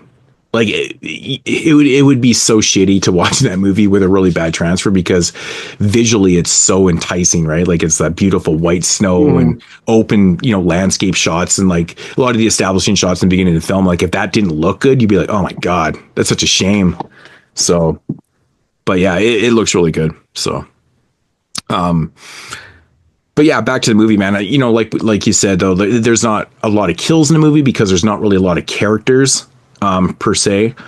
But all in all, I mean, with 7 people total in a film, pretty much everyone there's a demise. So, but I honestly, dude, I have no idea why people don't really care for this film. Like I remember talking about this one years ago, and people are like, it's so slow, it's boring, blah blah blah. I'm like, fuck, like what do you want in a movie? Like everything doesn't have to be action packed with like a kill every 3 fucking seconds and shit. Like, I don't think this is boring. Like that's I don't think it's really even that slow, honestly. Like it isn't. I think even the dialogue that's happening between, our main characters and the Ghostkeeper herself is always intriguing. It's what it's supposed to be. It's very melodic. It's very, it's to the point too, and it's progressing the narrative. Like JP said, like they're hinting at the fact that this is being passed over, and shit's going to start going down and stuff. And I don't know, man. I think it works. I think. I think also, yep, you did do it. Week 4, it came up 4th. Wow. Yeah, because I literally did those in random. It was whatever the randomizer picked. The 52 horrific weeks of 1981. I missed those videos. Man, those were good videos. That was the 4th. See it, man. That's so long ago. It's like well over 10 years ago, 10, 12 years ago now. But yeah, like our main character Jenny. Maybe I'll steal that off you. She's sexy too, man. Jenny, shit. The brunette one, right? Yeah, the one. Yeah, Jenny. Yeah, I like Jenny. Yeah, what's kind of crazy? Actually, the other girl in the movie, Chrissy, she seems like she's older. She's like 10, 12 years younger than Jenny in real life. I'm not even joking. I looked up the ages. I was like, holy shit. What the fuck? That's crazy to me, but yeah. Also, I think the reason it doesn't feel slow, although it is like a bit of a slow burn, I just mean like when I say slow burn, I mean like it's relying on like like dialogue and sort of like extending scenes building of tension like to a boiling building point. tensions and stuff. It's only like an hour and 24 minutes, which I think is like perfect. Like there's no reason to like pad out a movie that doesn't have the content, you know what I mean? Right. And I think that if there's like one criticism that I think should be levied against all filmmakers, especially independent filmmakers of modern time, is everyone is always so afraid to make their movie under 90 minutes, and there's literally nothing wrong with it at all. Yeah. And I don't understand where this like, is it that people don't feel like it's a real movie if it's not 90 minutes? Like, I never love understood. quick genre films like westerns, noirs, horror, like anything like that, like under 90 minutes. Those are like such easy watches for me. I feel like westerns, though, I feel like if they're shorter, they just feel really quick for some It odd just reason. depends, right? Like sometimes, like there are criticisms, like you look at the Universal monster movies, and most of them like feel like they literally just end in like a 2-minute time frame. Yeah. So sometimes I feel like it can be like bad, but I just think that it matters on what you have. Like, do you have enough entertainment for 90 minutes or not? Right. And that's where I think the big like thing with a lot of like indie filmmakers, like, you know how many fucking independent movies I've watched that are an hour and 40 minutes, and I'm like, why? Yeah. You're really telling me there wasn't 8 minutes or 9 minutes of stuff in that movie? Because I can point at it all. I can point out more than that. Well, that's like, what I feel like with like Smile 2 being like 2 hours and 8 or 9 minutes or whatever it is. Like, it doesn't need to be that, because we see the same shit over and over again, and there's a lot of shit in the film I feel like they could have cut down quite a bit, especially with the lead actors in the film. Yeah, it doesn't even like need to teach you a lore in this movie like it does in the first one either. Yeah, right, because you already know it. Right. Yeah, the fact that it's like way long, like I don't remember what the runtime was on the first film, but this one just seems like it was just almost about 2 hours. Yeah, but that makes sense. Like, you're creating the lore, you're creating the mythology, you're creating the narrative and stuff. But like, there was no reason this movie had to be that long, especially when you follow like one character. Like, dude, I don't even like her either. I thought she her performance is good, but she's not likable though. She's not a likable character. Her performance is good, but yeah, I mean, and it's ironic a little bit too, isn't it? Like her. It's ironic too that she's not likable, because she's like a pop star in the movie. She's supposed to be liked by teenagers and shit, but she's not even likable. They obviously well, that actually kind of makes sense, because how many pop stars that are for but the movie, this movie wants you to be like sympathetic towards. Yo, what the fuck is this? But oh no, there's something scary on my TV right now. Oh, it's the Wolfman, the new Wolfman. Oh yeah, because I was like, I'm watching football obviously in the background, and I'm like I know of all the movies that are coming out the rest of the year, and there's like nothing. So I'm like, I wasn't expecting to see a trailer for a 2025 movie. But I guess the first one we're probably seeing is the Wolfman. Oh, Wolfman. Yeah. Isn't that Lee Winnell? Is he doing that? Yeah, I guess he's just doing Universal Monster remakes. You're muted, Moodz, if you're talking to us. Oh, I think he's talking to somebody else. But yeah, the Wolfman, huh? I actually have barely looked at what's coming out in 2025 at all. Yeah, I was planning on just doing that this week, and just kind of, because I'm assuming that we're probably going to do a quick little overview on 25. Yeah. Well, what we've been doing the last couple years is, I think we've been doing a extended list episode with a preview. We probably should do that, because to be honest, like I got a feeling this show might be pretty fucking long as it is. Yeah, we don't need extra content. Maybe we could do like on the episode right after we do like the rest of our list, and then a 2025 preview. Yeah, it'd be 280 and a half. And then whoever wants to be on that one can, but they don't have to be obligated. Yeah, right. Well, I mean, usually half the people don't show up for the extended list anyways. Yeah. Usually like 3 of us, but that's all good. It's all good. Yeah, that would be fun because we're never going to return in any way, shape, or form really to these movies down the road. So like doing an extended. I think this year's like strong enough too, or like I would want to like mention like my 11 through 25. Yeah, I say we do that. I think that's the way to do it. I say we just do extended to 24. Top 24, 24. Okay, exploding heads. All right. I know. I knew you were going to say that. They're done soon, right? Yeah, man. They're getting real close to the end. That's crazy. I know. That's kind of sad. It's crazy. Yeah, and fucking Dave Z is like, I'm like, well, come fucking join us. He's like, 4 people's too many on a show. Like, I actually don't think so. I don't think so either. I've heard a lot of successful shows with 4 people. I think 2 is too little. I mean, we've had 4 people so many times on this show. Like we've had a guest. I mean, honestly, man, we have a guest here and there, but we have had a lot of guests. Well, I think when you have 4 people, it kind of balances out opinions a little bit because then it's not like always 2 people beating up on Tyler. Dave would not help me. Dave is absolutely not helping me. The pretentious princess over here. You'd have to give me like Dan. That's it. Yeah, Dan. Dan's the only one like that could like bounce. I can see Tony helping you out. Like, look at this sin bin. There's 4 of us on there, and it's good.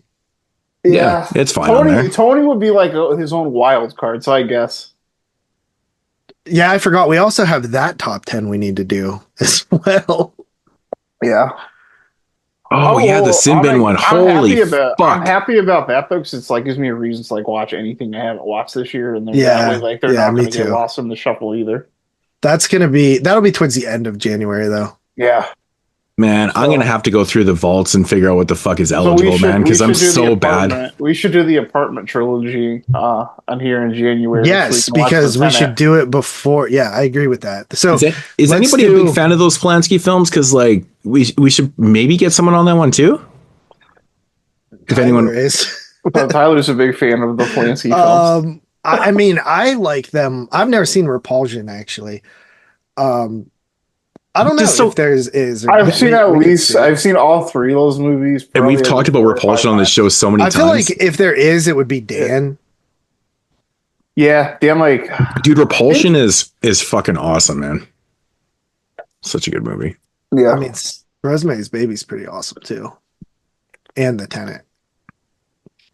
It's a nice trilogy. No, they're all good. Yeah, and they're like, I love apartment shit. Yeah.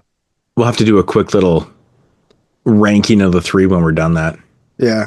So yeah, let's do next week's show will be the top 10. The week after will be the top 11 through 25/2025 preview. And then the week after that will be the apartment trilogy.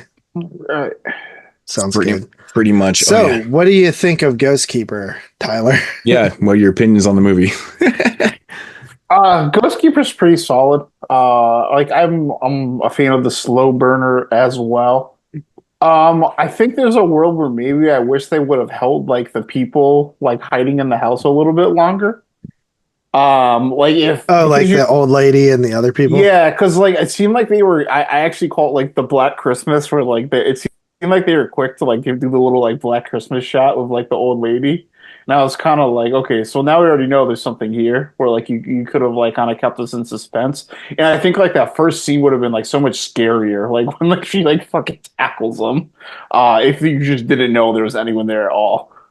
But yeah, it's the movie's pretty much all atmosphere. That's really you're just setting this movie. And you're like eventually going to this boiling point, which the way these movies don't work is like when the boiling point doesn't satisfy like the wait, but since like it's such a quick watch, and the ending does kind of it leaves it in a nice like quiet like melancholy like creepy place, which I think definitely satisfies the build that it gets up to. One thing I was kind of like that kind of made me question one of the characters was I don't know anything about snowmobiles, but like, are you just supposed to like leave them out there to get like destroyed by the snow like that? Yeah, it's fine. It's fine. pretty much. I've got 6 sleds, dude. I've got 6 sleds. I mean, we put covers on them too, but like they're fine to get snow like that. Like they're supposed to start in that shit. So yeah, no, it's fine. It's fine. Yeah. That was something I grew up with a little bit of snowmobile action. So. And those old Ski-Doos, those ones, man, those are good ones. Those like old fucking like late 70s. Well, shit, dude, anything engines, that man. was like, yeah, maybe nowadays they would fuck up, but like shit back then, dude, was built to like fucking last, dude. Yeah. Like, Yeah. I mean, there's literally like quads and dirt bikes that were in my family for so long that Right. like were bought back in like the 70s that were running in the fucking 2000s. Oh yeah, absolutely, man. Like fuck, dude. Like those old. Like, that's why a lot of those companies went out of business because they never broke down. Dude, I mean, I had like the best dryers and washers I've had in my entire life have been before like modern technology. It was like stuff that was made in 60s and 70s. Absolutely, man. I think we had a fridge when I was growing up, and it was like from the 50s. This was like in the 80s, and it was like 40. It was still working perfect. I'm like, shit, man, you would never get that out of a fridge that you bought today. I'm lucky if a washer lasts 10 years. Yeah, dude, like at my shop, like we obviously do a lot of towels, right? Because we're a salon. Yeah, we go through them every few years. Yeah. Like, yeah. So, I mean, they get beat to hell, but yeah, no, those old Ski-Doos, Tyler, no, those are good. You can pummel those things, man. You go out there, clean off the fucking snow, start her up, man. It should work. But unfortunately, somebody pulled a fucking plug. That shit so wasn't working. I like what he does. He just kind of throws it in the snow. He's like, fuck, I don't know, man. I'm like, okay, you might want to keep that. Do you remember in Wrong Turn 4 when at the end of the movie when the chick's driving the snowmobile and gets her head cut off? Yeah. Dude, that scene's awesome because it's all in the snow. Like it's just so white. It's so white. I actually think Wrong Turn 4, I rewatched it for 2011, and it's low budget and shitty feeling sometimes, but yeah, it's just a sleazy, like fun movie. Mm-hmm. Anything is better than part 3. Is it 3? Oh my God, 3 is so bad. We should do that franchise. I'm really surprised we haven't because you know what? I was actually thinking about this not too long ago because somebody had mentioned to me, I don't know, somebody asked me if I'd seen the Wrong Turn remake or whatever. And I'm like, yeah, of course I've seen it. And they were kind of just asking me my opinion on it. But I'm surprised that they didn't make another one, like a sequel to that. Because didn't it do pretty well? I think it did. I didn't like it. I didn't like it either. I mean, it's not that it was... I like what they did with the wrong... Like, that they did something different. But I just didn't like the movie. So... Yeah, it wasn't like a verbatim remake of the original Wrong Turn. So, which is fine. I mean, it either works or it doesn't. So, in this case, it didn't work. So, I think 1, 2, 4 are awesome, and then 5 is okay. And wait, 6. Dude, I fucking love part 5. See, this is going to be a fun conversation because everybody hates part 5 but me. I love That's part 5. That one set on Halloween, right? Part 5 is like batshit, dude. Yeah. It's like bad shit. There's so much craziness in that movie, man. I don't know. I like it. Remember when part 6 came out and there was like it got like pulled from the shelves because it had like an actual missing persons poster in it or something. Yeah. Like instead of using like a fake missing posters person, like some fucking set designer just went and found like real missing. Yeah, man. I actually have the versions that have that in there. Yeah, it's such a weird thing. That was in the early days of the show. But that's a pretty big friend. I mean, that's 7 films, right? Yeah. So that's getting up there. That's going back to. Yeah, we haven't done a bigger. What's the last big franchise we've done? Piranha was 5. Piranha was 5, but Piranha. I mean, 5 seems 5. I'm saying I think like big to me is 6 and up. Yeah. It's been a little bit. The most I've done. Will be a cool 6. I want to do the prom night film someday. Yeah, I know. We will do those. That seems like a fall type one for me. Wouldn't it be like a spring one, like around prom time? Is that when prom is? I was going to say, yeah, prom is usually what? No, it's not spring, is it? No, it's like It's more right before you graduate. Yeah. So I guess in spring. You know what it is? I always think of like homecoming and prom. Yeah, the homecoming's as like fall. Yeah, because it's like the football and stuff I always think of. Right. They made prom in movies like way more fun than it was in real life too. I didn't go to prom, so I don't know. They always make it look like it's just these like bops like in like the school gym that everybody like goes to. Moodz will love this. My prom back in the day, it's not like this anymore, but my prom used to be set on the Gateway Clipper, which is a boat. Nice. That's fucking awesome. Yeah. Well, if your prom's on a boat, maybe that outclasses. Yeah. So that is classy. It's like a boat that operates in Pittsburgh area, like on the Mon River. But yeah, they don't do that anymore. But probably too expensive now. Oh, most definitely, yeah. But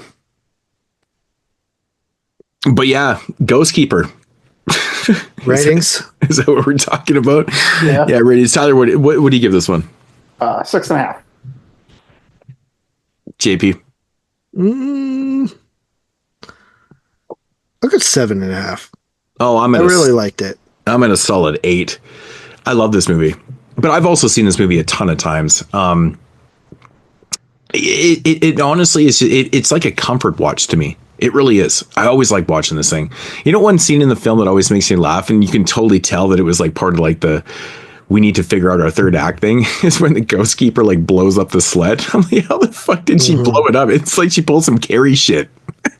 I think there might be like a little bit of Carrie in there too, along with the Shining. So I have no idea, but she fucking blows that thing up. But always makes me laugh. But yeah, Ghostkeeper.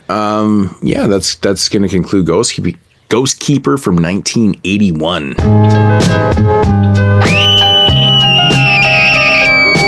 42 shots.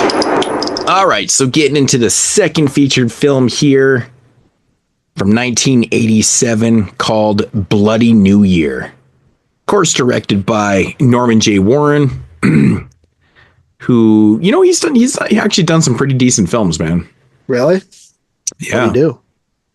He did. Well, he's probably, I mean, for me, Saint and Slave from 76, that one's really good. Prey is like a really fucking weird one. I think actually Vinegar Syndrome released that one too. That is a weird one. He did Terror, which I believe does that one have Donald Pleasance in it? Is that the one with Donald Pleasance? I can't remember. Is he not on that one? Fuck, I thought Donald Pleasance was, yeah, he's on that one. But yeah, he did Terror. Terror's, it's okay. I thought Donald Pleasance had a small role in that one. I'm thinking of something else. Are you thinking of the Dunningsville Terror? No, I wasn't thinking that one. I was thinking something totally different. I don't know. And Seminoid from 81, of course. That one's pretty interesting. I like that movie. It's like an alien ripoff in a sense. Have you guys ever seen any of Norman J. Warren's films? No, it looks like this is the first one. I think the only one I've ever heard of is in Seminoid. Yeah. I've definitely seen this poster. I've seen Prey. Mm-hmm. That one's pretty cool. Prey's a fucking weird movie, man. I think Saint and Slave is like kind of probably his best movie. If I was thinking best, it's not my favorite one, but I think that's probably his best movie. Yeah, I watched that one for 76 as well, but I don't remember it. It's pretty good.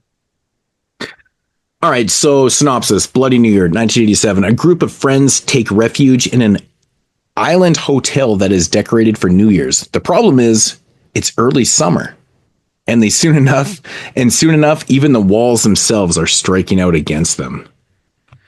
So, like JP alluded in the intro, Bloody New Year is actually set in the summertime.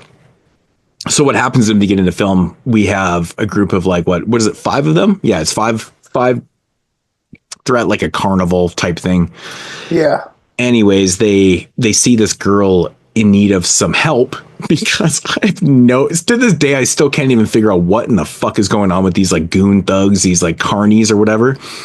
they're like all over this American tourist for some odd reason. They're like groping her and doing some weird shit, like on a ride. Like she's in the middle of a ride and she's being like totally like taken advantage of and shit. Anyways, they come to the rescue and it sets this chase scene, basically. You know, they have to flee. Anyways, they find a boat down by the water and they make their way to this island. And soon after arriving there, they basically realize that this place is not really what it seems, because it's very odd, of course, because the decor, the whole aesthetic of the hotel is it's like old school. It's like 1959 Christmas decorations, New Year's stuff that's all going on. It looks like it. I like the aesthetic. Yeah, and so they're like, what the fuck? But of course, they're there for a few minutes and stuff, and just ghostly things start happening and stuff. And then, yeah, so they kind of have to figure out what in the hell is really going on. The scene where they're walking through the woods and there's like all of a sudden a laugh track. Dude, it is so, I love that shit, dude. It turns into a sitcom with a laugh track. It like, I remember the first time I seen that, and I forgot about it and then seeing it again. But I remember just being like, dude, what the fuck is going on? This is so wild. Right. Yeah. It's this movie kind of snuck up on me. Like, I'm like trying to like follow this movie and I'm feeling like a dumbass. Like I can't like follow this like goofy fucking like ghostly movie. And then like I realized halfway through, like this movie is just like trolling. It just there's no rules. Like things just happen in this movie. So the interesting thing, it's funny you mentioned the no rules thing, because there really kind of isn't no rules in this. So usually when you're stuck in like a time warp, you go into a time warp and you're in the time warp. But the weird thing about Bloody New Year is that obviously they go into this time warp where this hotel is encapsulated in 1959's New Year's. It was going into 1960. Something happened that didn't allow it to progress in time. But the weird thing about the narrative in this film is that all these 6 characters make their way to this hotel. And so they enter from their reality into this like time capsule. But the odd part is it's still the reality that can enter into this time capsule, because halfway through the movie, we also realize that these goons can like come into this time warp too. Like they actually seek them out and they come back, and I'm like, what the fuck is it? It's so crazy that they wrote that into the narrative, where, because you kind of forget about what happened in the beginning of the film as to why they're on this island. They escape these goons, and then like we have all this ghostly shit, all this weird shit's happening for like fucking 45 minutes, an hour in the film, and all of a sudden like one of the goons shows back up and you're like, what he fucking jumps through the second story window. Yeah, it's so weird. It's like they can enter too, and it's like, but it's like their reality is clashing with this time warp reality, and it's really odd. God. But one thing I love about this movie though is like how mysterious it really is, because when they get to the hotel, obviously, you know, it's got this 1959 thing going on. And they have a really cool setup too, because they ultimately hit a rock in their boat and their boat sinks, which is really funny too. They have them jumping off the boat and it's clearly in like 3 feet of water. The way they shoot it, it seems like it's supposed to be deep, but when the guy jumps in the water, he clearly hits the bottom, and I'm like, oh my God, he's not even swimming. It's so stupid. But I like the setup to get them into like the 50s attire, because they're all wet and shit. And they're like, oh, there's got to be some clothes around here and stuff. So they go and change into this like 50s attire clothes. And now they're like dressed like they're from 1959 and they're stuck in this time warp. I actually really like that premise. I think it's really fun. But yeah, this movie really doesn't have like a lot of rules. But, you know, the more and more I watch this film, they do a decent job of explaining why the hotel's stuck in a time warp. Like they give you parts of it throughout the film. Actually, right when they're walking up to the hotel initially, Buddy stops and he's like, what's with this plane here? What kind of plane is this? And that actually plays into the actual explanation of the movie as to why that plane is right there. And, you know, they actually do explain it away. Like it's not even an ambiguous thing to why they're stuck in this time warp. And I think that's really cool. You know, at least they explain it away and stuff. But I mean, there's a lot of nonsensical things that are happening throughout it. And even the endings, I guess in a sense, a little ambiguous too, as to what happens to this character and why she's stuck outside and blah, blah, blah. It is what it is. It seems like this person watched The Shining too. Yeah, but it just feels like, it feels like you have this Friday the 13th moment and all of a sudden you like go into the show. Yeah, you're right. But I think this movie's fun as hell, dude. There's so much craziness happening throughout the movie. Like, there's a lot of effects. There's always something happening that's ghostly. You know, whether they're ripping off Friday the 3rd or A Nightmare on Elm Street with the, you know, the latex Freddy scene and stuff, which is done really poorly in this movie, by the way. It looks like shit, but it's still pretty fun. I like it, but there's a lot of ghostly stuff. There's a lot of effects. There's a lot of cheap effects. There's a lot of reverse effects and stuff with things breaking and going back together. Yeah. We understand how the effects are done.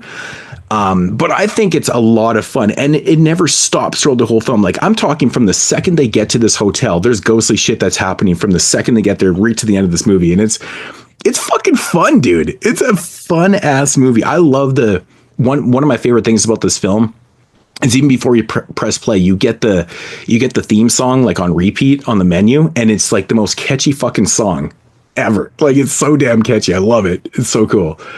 You get to hear it, I think, towards the end of the film too. But yeah, fun stuff. But I feel like I'm gushing. I love this movie. I think it's fun as hell. It's just a fun ass, stupid time warp. Like, these time warp films they're like a blessing in disguise to me. Because I obviously I'm a big fan of Back to the Future and these type of things, but I didn't realize how much I love it done in other genres and other things, and I don't know. It's always fun to me. It's just a cool premise. This movie, I think, would make a really good Mystery Science Theater movie. Funny you think it's that bad? I don't think it's like that bad in a sense, but like it is funny. Like, well, let's be fair. Like, Mystery Science Theater 3000 did not always show bad movies. Yeah, no, that's what I mean. Like, they didn't like just pick like the worst movies ever made and like do that. Like, you have to. The reason this would be good. In fact, the very first Mystery Science Theater 3000 episode I ever seen was Squirm. Yeah. Like, I guess you got to pick a movie you can make fun of. Things about this movie, like, I think, like, you aren't conventionally good that you could like make fun of, for sure, which plays into the Mystery Science Theater aspect of it. But like, this movie's just like so unpredictably like nonsensical once it gets the ball rolling. That like, it's just like, it would make like good reactions and like good, like, it's I think you're right about that. I feel like it would be a good type of movie. Like, it's got enough like where you can like gawk at it, because there are like there's some pretty iffy acting in parts and stuff like that, but like, it's got like a charm to it, and it's just like, it's fun. It's like, it's fun. It's more fun than it's more fun than anything. And like, you like, even like the stuff like the laugh track, like that stuff's gonna hit people different ways, and it'll be like fun to like get reactions from people. Like, it feels so like uncomfortable, like, because you just know that it shouldn't exist. You know what I mean? It's just like odd because the movie itself isn't that goofy. Like, it's not meant to be goofy, and all of a sudden you like have these characters that are fleeing this place because bad shit's going on, and all of a sudden you hear a laugh track. It's like, it is very uncomfortable. But there is these moments of like pure comedic genius though too. It's like when they're escaping in the back of that boat, like that's being, you know, pulled by that vehicle and shit.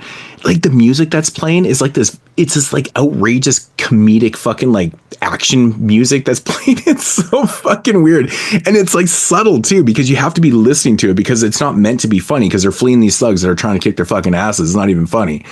But there's like these moments of pure comedic genius. Yeah, fucking set me.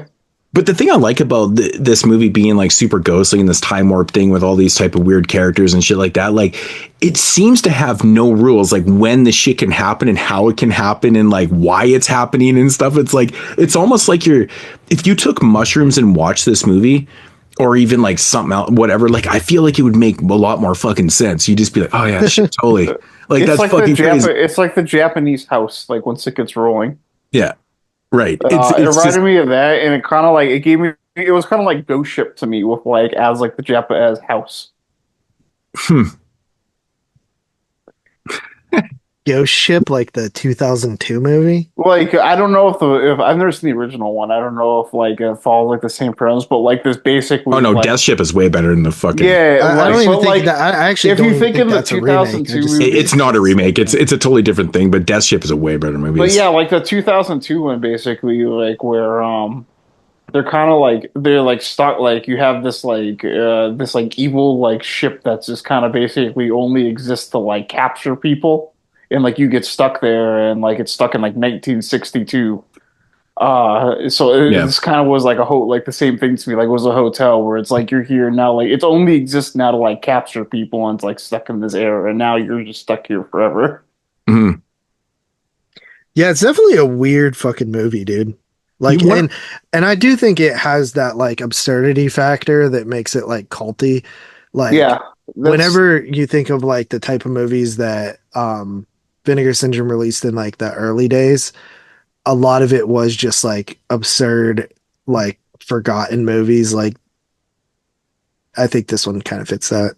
Yeah, you can tell this was a Vinegar Syndrome movie. This movie gets better with each watch, though. I swear to God, every time I watch this movie, I always pick out new things, and I'm like, man, this movie's fun.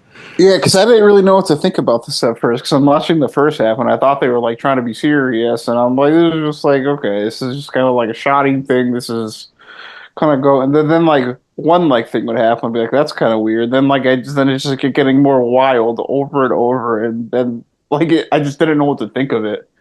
Like, See, I like the creepiness. Like there is the legit creepy shitness. Like the scene where they realize that the film is playing in the theater that's just empty. Like, what the fuck is going on here? And that's Fiend Without a Face from 1958. Yeah, I knew I recognized that from somewhere. I know, like the brains. Yeah. So that's I was gonna bring it up earlier. So that's pretty fucking cool. But then what happens with the film? Like, dude comes out of the screen and shit like that, and he gets sucked up back like through the celluloid and shit, and, like kills this dude. And I'm like, this is fucking crazy. It's just like there's no rules to this thing at all. Like what's happening? It's just pure ghostly. It's nonsensical. It's fucking so much fun. I love that scene though. Yeah.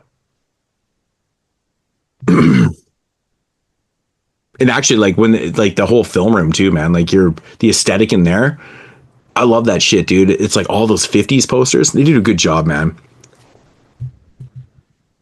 You know me, man. I everything in the backgrounds, like if you're gonna catch that, like you got to keep it real to the time, right? So it's pretty cool.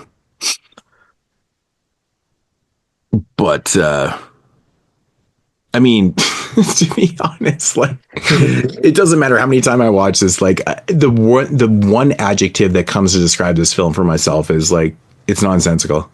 There's no rules to what's happening at all, and I think that's what the charm is in the film, because like there's all these crazy fucking scenes. Like every time they have a mirror, like there's always something behind them. Like every single fucking time, I'm just like, okay.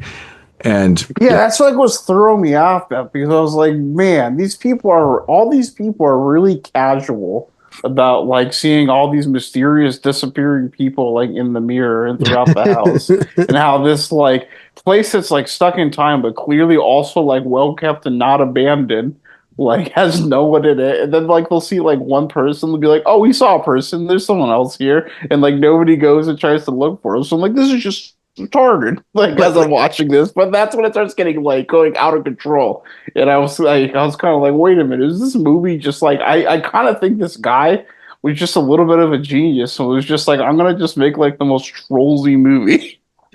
But I do think it's quite interesting when you're watching it, because like when you get, so we have these ghosts that are kind of after, you know, our main characters and stuff, but when the goons show up, it almost seems like these ghostly characters, especially the one disfigured woman, like is kind of siding with our leads here, and like kind of, you know, she's knocking off the goons and like doing like kind of helping them out a little bit, but then still pursuing them after and stuff. I'm like, geez, this thing just it's like bonkers.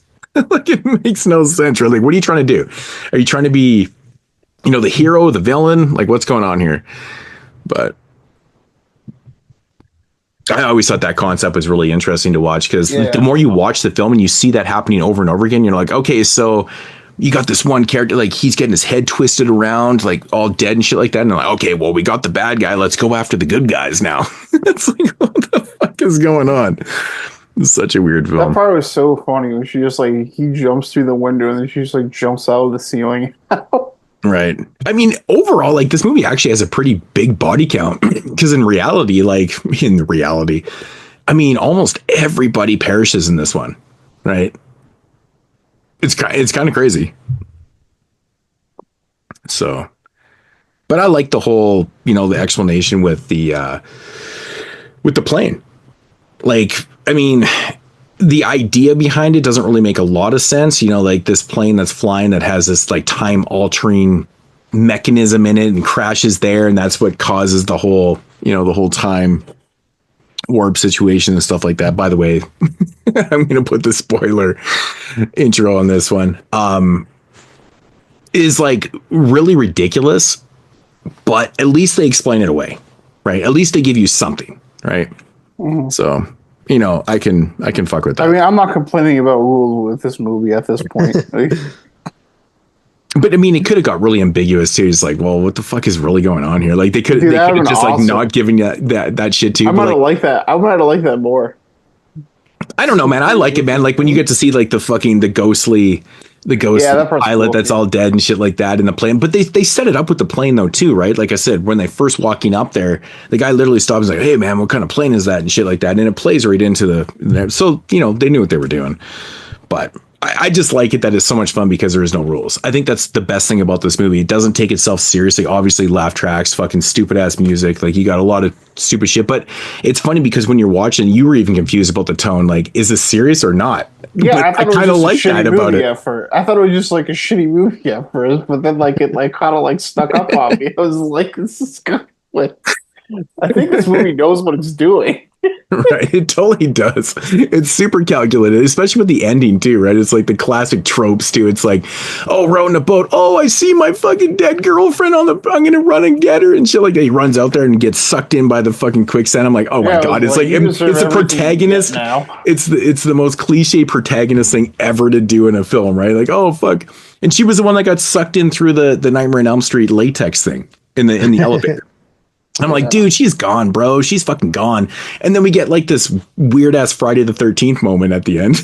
Fucking Jason comes and sucks her through the boat. I'm like, what the fuck? But the weirdest part about that though is like, is what? Sorry, the wife just came in here tripping on something. I don't know what's going on. I thought I heard something. Like she like flying in here like, what the fuck is going on? Did she know you were recording? No, she does, but she had to grab her laptop, so something's obviously going down right now. Okay. Which didn't look good on her face, so I don't know what the fuck's going on. But anyways, but yeah, that whole Jason Voorhees thing, and then but like the end shot with her like outside of it makes no sense to me because everyone else is like in there like dancing around 1959 going to 1960 and shit. I'm like, what the fuck? Explain it away. Doesn't matter. It's super fun. I really, really enjoy this movie. I watched this since Vinegar Syndrome put this out. I think this is the third time I watched it because I think it's been out for 3 New Years now, and I think I watched it at least 3 times. I don't know. It's fun as hell. I feel like it was older than that. No. Yeah, it just came. I feel like it's like 5 years old. It could have been. Yeah, it could have been. Maybe I've watched 3 or 4 times. I don't know. But is it still in print? As far as I know, yeah. I mean, someone could do a quick little Joe on the website, but you actually can't right now because it's part of the month, right?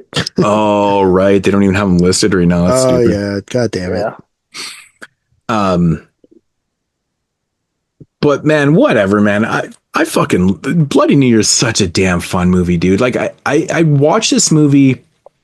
I think I rented this. I want to say sometime in the 90s, and I'm pretty sure I didn't understand a fucking thing that was going on. I was probably high or something, but like I remember thinking back on it being like, that movie made no sense to me because I don't even think I realized it was like a time warp thing. So it came out in 2019. Oh, wow. It's been 5 years. Okay. So yeah, 3 times watching it. That's so every kind of odd year then, I guess, but yeah, cool. But, I mean, this isn't one of those movies that relies on like really gory deaths and stuff, even though there is some decent kills, like the dude getting his head split and like, well, not split. He gets it, spun around, kind of like the Exorcist type thing. Dude loses his arm in the elevator. Like there's some decent moments in this, like even with effects and stuff. Like, I don't know. I feel like this one just never stops. From the moment this thing starts to the end of this movie, there's not a lick of downtime. Even when they're changing and getting into their 50s attire, like is entertaining and shit. that's how you do a movie, man. Like there's no point in having any type of like exposition and useless bullshit in this film that like you just don't fucking need. I don't know. Actually, the other edition, the slipcover edition, came out before that, January 1st, 2019. Okay. Which is, the one I have. I honestly prefer the actual original artwork for it. Like the slipcover is nice. It's actually pretty decent, but the original artwork for Bloody New Year, man, is awesome. It's just for me, it's very nostalgic. I do not have the slipcover version. Oh, really? Yeah. Sometimes I wish I didn't either. I guess I could just take it off. But like, I prefer the original artwork so much. It's just like very nostalgic to me. I just remember seeing that tape and artwork. I remember that tape in the video store, and like it just always looks so cool. But yeah, super fucking fun movie, man. So, do you got anything else on it? No. You want to talk about it? I talked about the damn laugh track.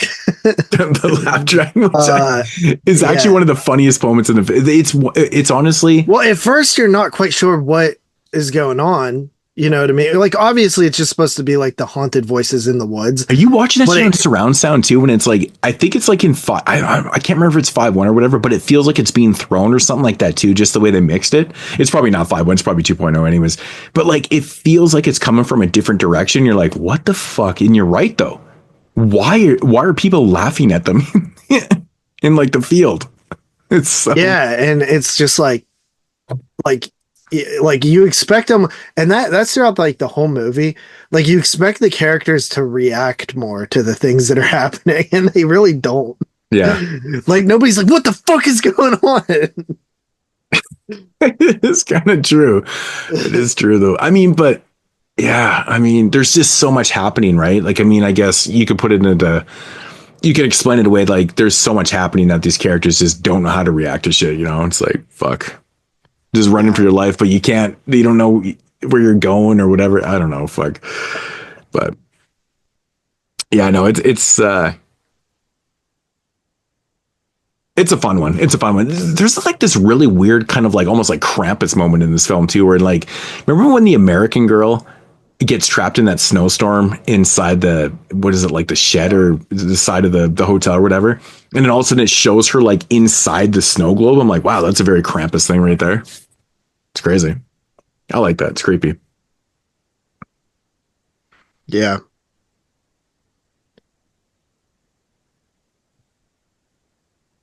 Anyways, yeah. So JP, what do you got on this one?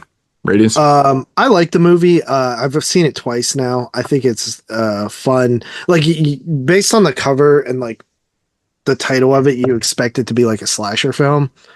And there are like some slasher elements and stuff, but it's definitely like a haunted lodge film first on an island, which by the way, island horror would be a fun one to do. Island horror. I mean, this one right here has hotels. Good. Yeah. 2 hotels. I always think of American Gothic when I think of island horror. But yeah, so I'll give it a 7 out of 10. All right. For me, I'm at an 8 again. I love this movie. It's so much fun. Tyler. It's going to be a little bit lower. I think you talked me up a little. 6.5. Talked you up to 6.5. All right. Well, fair enough. All right. So that is Bloody New Year from 1987. All right, so get into the third and final film here on episode 279. We're going to take it all the way back to 2007 with a film called The Signal. That, of course, is directed actually by 3 different directors. David Bruckner, Dan Bush. Whoa, I wonder if they all did a segment. They did. They did. That's so weird. Yeah.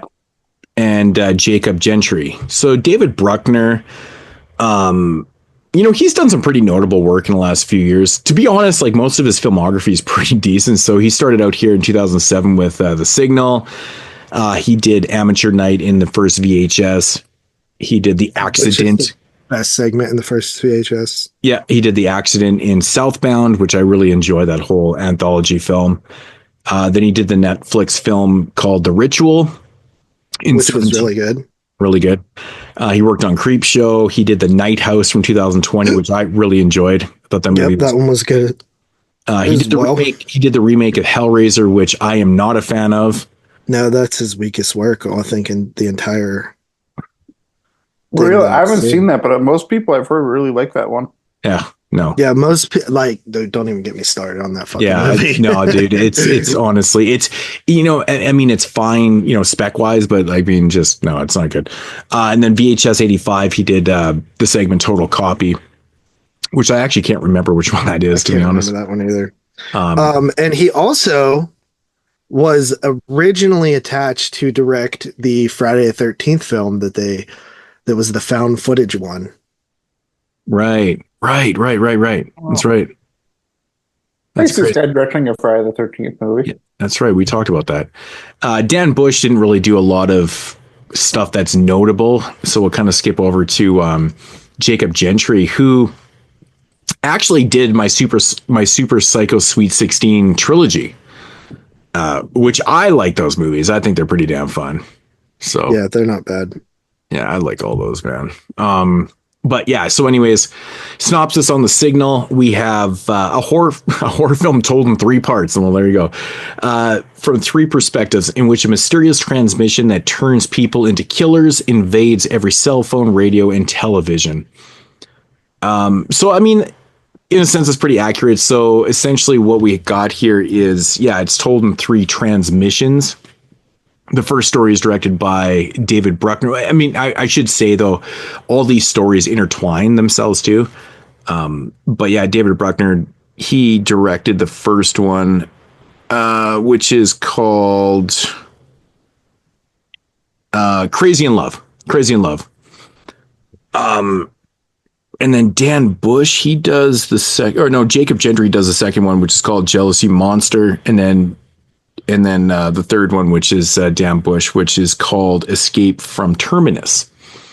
So this movie is set in the fictional city of Terminus, which is actually all shot in Atlanta. Now, a quick little factoid about Atlanta. When the settlers first came to Atlanta, they named Atlanta Terminus in 1867. Pretty fucking cool that they call it Terminus for this movie. Yeah, that is pretty cool. I thought that was pretty fucking cool. So, this movie right here, I remember watching it around the time it came out and thinking to myself, it just instantly reminded me of Pontypool. Like it kind of has the same premise where in Pontypool, there's, something is in the radio signals or something's going on that's creating like a virus and making people do some crazy shit. It's kind of what we got here. This one's a little bit different in terms of like the way it's done. It's almost a little bit more psychological at times too. Probably even be a little bit confusing to people too, which, I don't think it is, but I think it could be in terms of just the way, especially it's done in, I guess, would be the second and third acts in this one. But I've seen this one a couple of times. I've always kind of really enjoyed this movie, but Tyler, first time watching this one? Yeah. Yeah. What are your thoughts on it? This was actually, honestly, my least favorite of the 3. Like, pretty easy. Interesting. Yeah. I didn't know that it was 3 directors. I thought it was only David Bruckman. But like, it felt Bruckner. Or Bruckner. But it felt like weirdly disjointed to me in a way I didn't really like. And then when I looked more about it at the end, I was like, of course it's at 3 different directors because it felt like it to me. Yeah.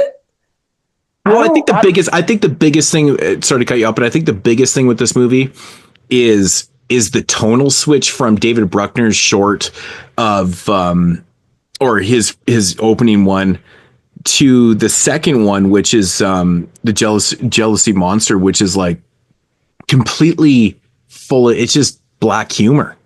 Yeah. Like the second part of it goes from like super serious tonal to like the black humor into the third act, which I believe is still serious, but still has It has a weird effect after watching the first two on you. Well, the third one kind of has both. It like serious and it has the black humor because you kind of had to carry over you had to carry over the narrative, right? Because it's still progression. Ambiguous, which I kind of do like ambiguity, but I don't know. Like I couldn't really like pinpoint it, but I just think I didn't really like any of these characters like at all. I think AJ Bowen does a great job. If I had to pick like someone who's the best one, it's definitely AJ Bowen. But like I really didn't like the girl. Well, I really didn't like the other guy. I don't know, man. What, like the lead Maya? Yeah, I didn't like her at all. I think the movie is super creative in like the way that it tells the narrative, and also just like the like unreliableness of each character. Like the way, like what they're seeing in their head versus what we're seeing, and then versus like what other characters are seeing. Like there's really three perspectives. So you have what the audience is seeing, you have what the character is seeing, and then you have what the other characters are seeing. So it's really, I think it's super interesting, and I think that it has like such an uncomfortable vibe where you're like, what the fuck are you talking about? And like just the way that like all the characters are like the second segment specifically, like whenever, you know, like the one dude comes in and he's just like, oh, your shirt says Larry or whatever. I didn't notice that at first or whatever. It's just like this weirdo, like whatever's wrong with these people. I made it with the dog. yeah, like that whole thing, like I'm gonna pee in her butt, like just shit like that. Like I think that the way the characters are acting, and you sort of just not like you don't really know like what each person, like how, like, because then they also flip from like quote unquote infected or whatever to like not, and then there's like it's very ambiguous with like what's actually happening. Well, I think it is explained because, like, you know, when I first watched this movie, I was a little bit confused on, you know, the whole flipping of characters and their perspective that they're seeing. See, the whole idea of the signal is the signal that is basically creating this void between, you know, it's creating a different perception of what you're seeing and how you perceive it and stuff like that. Mm-hmm. So, of course, going back to what you said about the characters, you know, what we see is different from what they're seeing, to, you know, that like it's all about the whole perspective thing, right? Yeah. Which I think a little people get. I think I've read reviews on this before, and people are super confused about like the third act and stuff, especially what happens in the end with our lead, like Ben, and of course Lewis.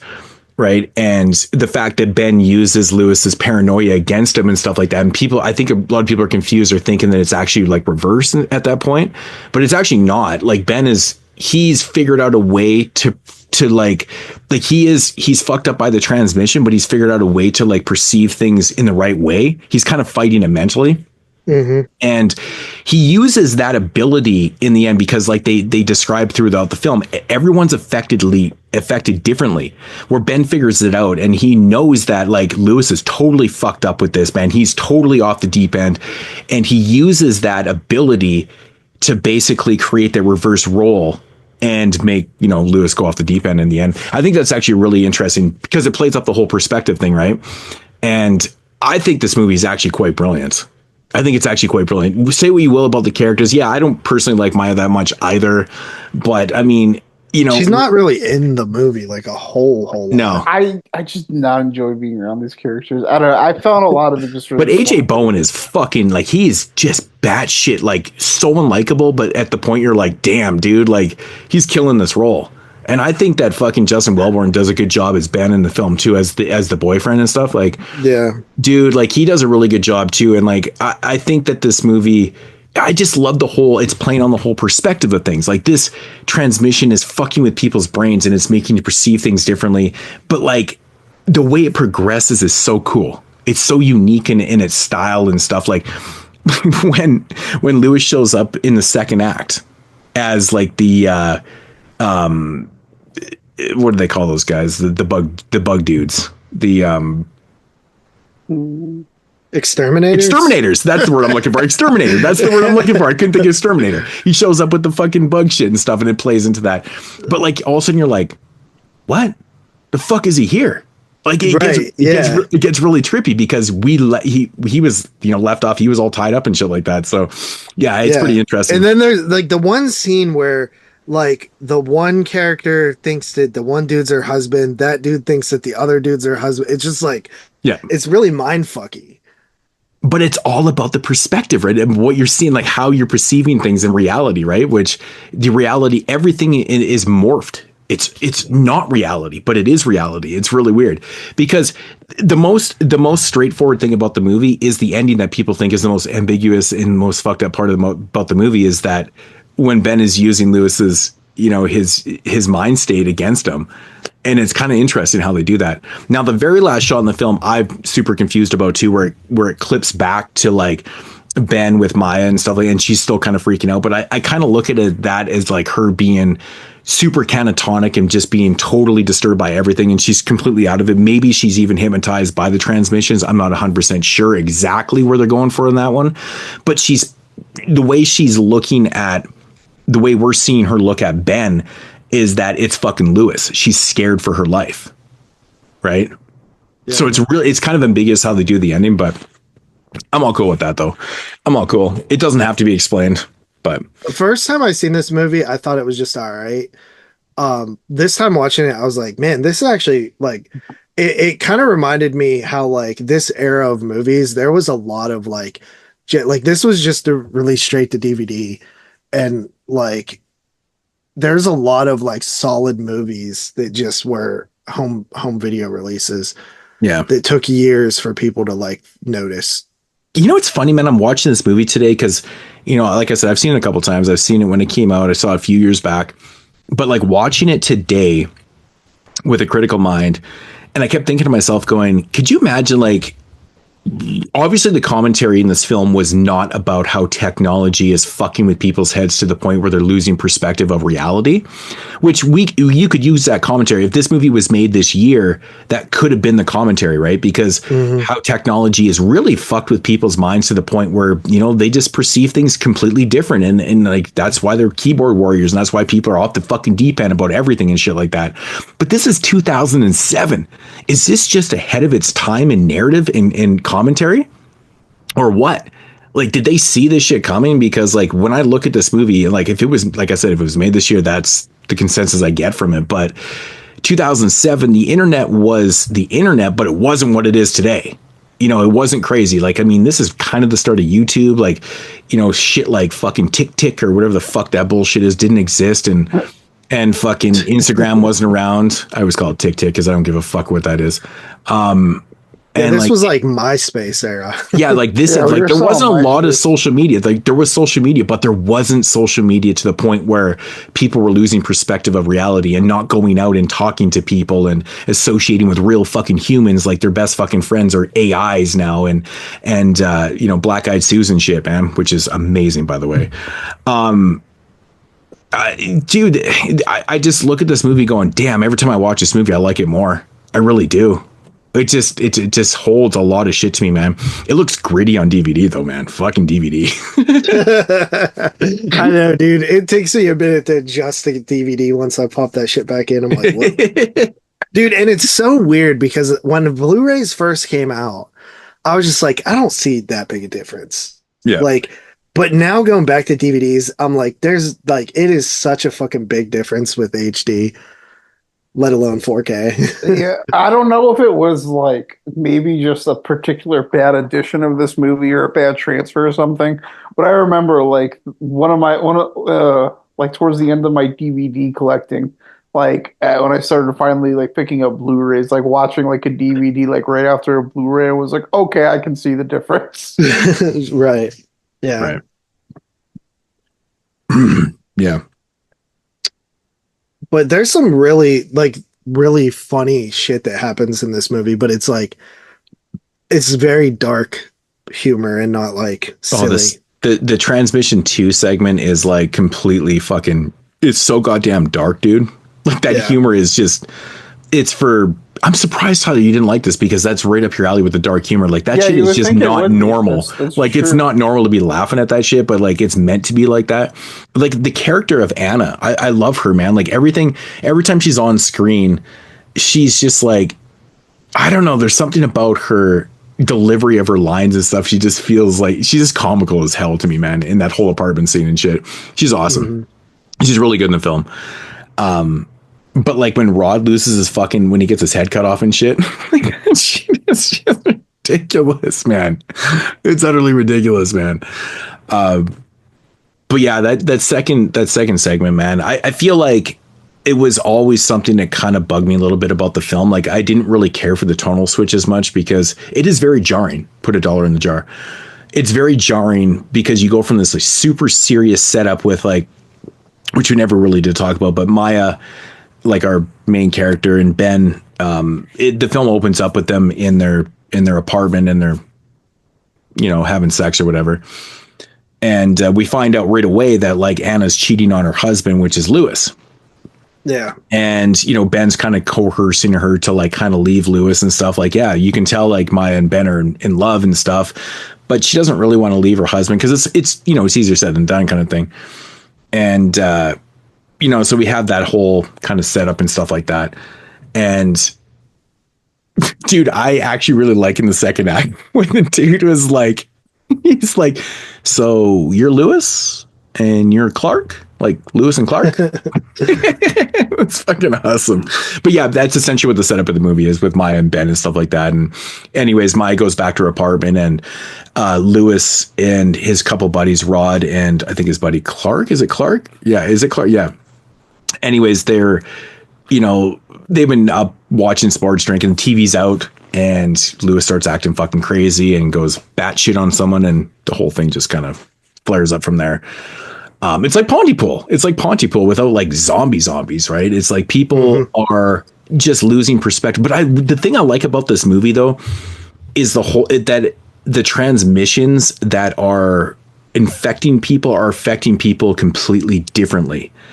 Right. People are seeing things differently. They're acting differently. Like there's a great scene in a car with Rod where he's totally convinced, like he's not fucking crazy, but you can tell he's fucking losing his mind. But he's still so aware to the point that he's still saying that he's not crazy. And then what does he do next? He starts beating the shit out of Maya. And so she's like, fuck this. And she crashes into a pole and he goes through the windshield and shit. And I'm like, oh, damn, dude, this is fucking crazy. It's like super intense and super kind of well written. Yeah. And also, you know, it's a pretty violent movie, which is cool. Yeah.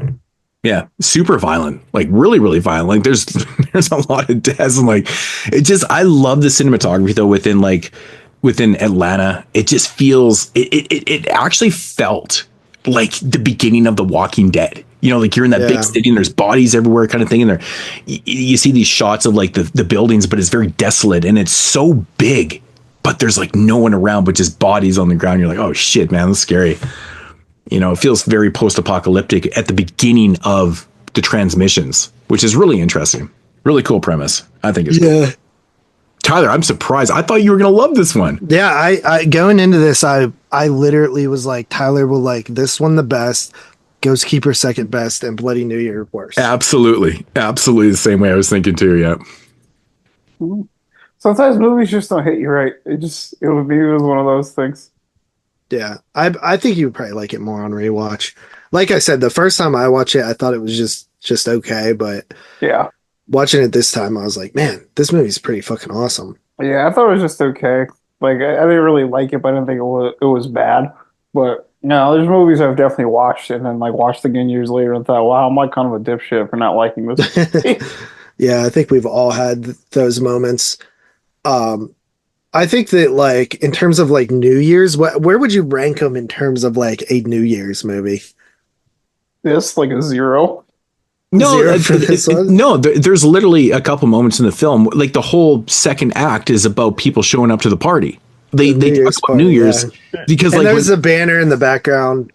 Oh yeah, like when dude shows up and like I love it. That's actually my favorite part of the movie, which I never really was before, is when dude shows up to the party. Like he's so oblivious to like he obviously walked through the streets and got to the apartment, like, but he's so oblivious. He's like, yo man, like, he just walks in there and he's like, he's just like, He's just like, yo, man, where's the pussy? He's like, I'm gonna grab a slut and pee in her butt tonight. 100%. Just put it this way: these movies are making your substance argument for what a New Year's movie is like pretty good.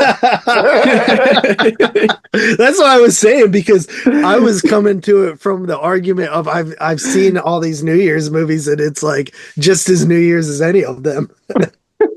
Right. Yeah, it's like, because when I think New Year's, I'm thinking like New Year's Evil and Terror Train, which are there's obviously like two much like more, New Year's. Yeah, but like movies that are set on New Year, like I mean, it's New Year's Eve, like it's going into yeah. So I mean, it is what it is. Yeah, like literally, like if you want to make a New Year's Eve movie, it's got to be like a New Year's Eve party or like an old timey movie, like The Phantom Carriage. Yeah, but it's like at least in the substance, there's like a full blown like New Year's party. Yeah, at least there's like a party. There's a real party. Like there's a New Year's event. That's that storyline fucking came to fruition because we talked about that weeks ago. The substance is like more of a New Year's movie than like all three of these movies. Dude, you know what is the goofiest shit in the film though, man? It's when they fucking put Rod's head into the vice and he's like, yo, man, just fucking drill into this to get the transmissions going and, you know, hit that lobe and shit. And that was his way of getting him to tell some information and it fucking works. I'm like, what the fuck is going on here? It's like super goofy.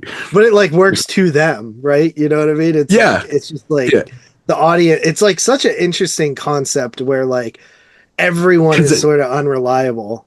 Everyone's unreliable. I mean, this is literally their perception of what that moment is that's what they're seeing. But we know this cannot be fucking happening. It's just impossible, right? It's fucking stupid. Yeah, because there are moments where we, the audience, see reality, but then there's also a lot of moments where that's the beauty of the film because it does that throughout the whole movie. It gives you glimpses of reality.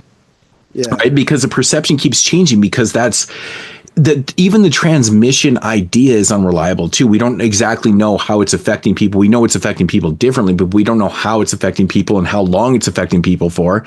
We know that Rod can obviously, by the end of the film, not Rod, I mean, Ben he figured it out.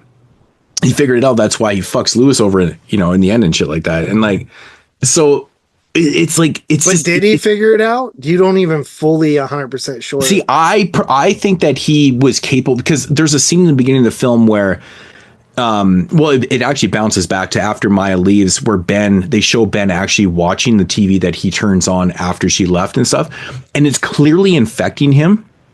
But like when we get to see Ben from our perspective, he seems like he's in reality. Like it's like he's fought against the transmission or the virus or whatever you want to call it. So it's really interesting because you have glimpses of Ben figuring this out throughout the whole film. I don't know. I think he's like not reliable, but he's still kind of at the same time. But then again, the ending is a little bit ambiguous where the last shot is too. So who knows? There's actually no explanation. So yeah, but I think it's pretty cool though. I think it's really good. I actually can't wait to rewatch this when they actually get my Blu-ray to see how much better it looks. It pisses me off it didn't come in time, but dude, when I pulled that bitch off the shelf and I was like, dude, fucking lenticular cover on this bitch. And that lenticular cover is good too. Yeah, it actually works really well. One of those bad boys. It's a good one too. Dude, I've literally must have had this in my collection since like Go Hastings days. Mm-hmm. Like me and I bet you picked it up for $2. So much shit from Go Hastings back in the day. Yeah, like we would literally order like I would get packages in the mail with like 40 DVDs. See, this is why you never regret buying like. You go to oldies.com and buy fucking 450 Trauma DVDs for $2 a piece because, hey, they might come in handy when you're doing a fucking show one day, right? Dude, like that last like Warner Archive like 4 for $44 sale, I bought like literally like 50 movies. So I was like, we're never gonna get these again. Dude, you know what's a funny part in this movie is when they go into the bedroom and they put the dead husband on the bed and the guy just walks in there and fucking bolts him over the side of the bed. Dude, that fucking part is so funny. I think we're making this shit sound like a comedy. If you've never seen this, it's just one segment. Like the other two segments are pretty fucking like straight up. Like they're pretty straight up. I think the third one gets a little bit. That's Or where, like when the whatever plays and then the dead person's like moving. Or like she moved when you I forget how it went, but something like that. Yeah. yeah. Whatever. But dude, actually one of the coolest scenes is kind of like it's like a misperception thing. It was like, I think it's when is it Ben? When he smashes the shit out of Lewis's head, and it's just like, it's gory as fuck too, with that exterminator fucking can. There's a lot of that exterminator can shit going on in this movie. Like the scene where he feeds Anna that shit, I'm like, oh dude, that's nasty. Mm-hmm. That shit's brutal, man. But like when he gets his head smashed in with that, I'm like, oh, it's pretty good gore. Yeah. You know, I mean, everything is practical in the film. I mean, there's not a lot of effects, but there is. It actually is practical too. At a time, and this was at a time where CG was like really fucking in everything. Yep. Yeah, oh dude, 2005 to like 7, 8, man, some of those years there's a lot of films that were ruined by really bad CG. I know, like even stuff that like has a lot of practicals, like I always think back to like something like Behind the Mask, The Rise of Leslie Vernon, and it's just like there's one scene where it's just like CG blood like dripping from a character, and I'm just like, you couldn't just put fucking blood on the ground? I know, I don't understand that. It has to be fucking nuts. Fucking what so probably stupid. is like, this kind of just occurred to me now, is maybe like they're like watching it in post and like someone's like, put more blood there. Yeah, that is probably what it is. Yeah. A lot of the shit was just like, oh, we'll fix it in post, or like, you know, add stuff to it in post. Yeah. But I actually would be I think our next top 10 is the 2000s.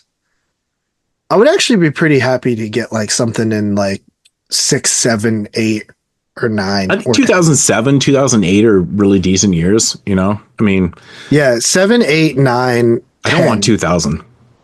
No, 2000's a boring year. It is. 2004 though is like the worst. But I think like between 6 and like 8 or 9, like they're it's not bad. Like I mean, 6, 7, 8, 9, and 10 are great. Mm-hmm. Like 10 is even really great, and I throw that in there because it counts for us because we've never done 10. Right. Oh yeah, that's right.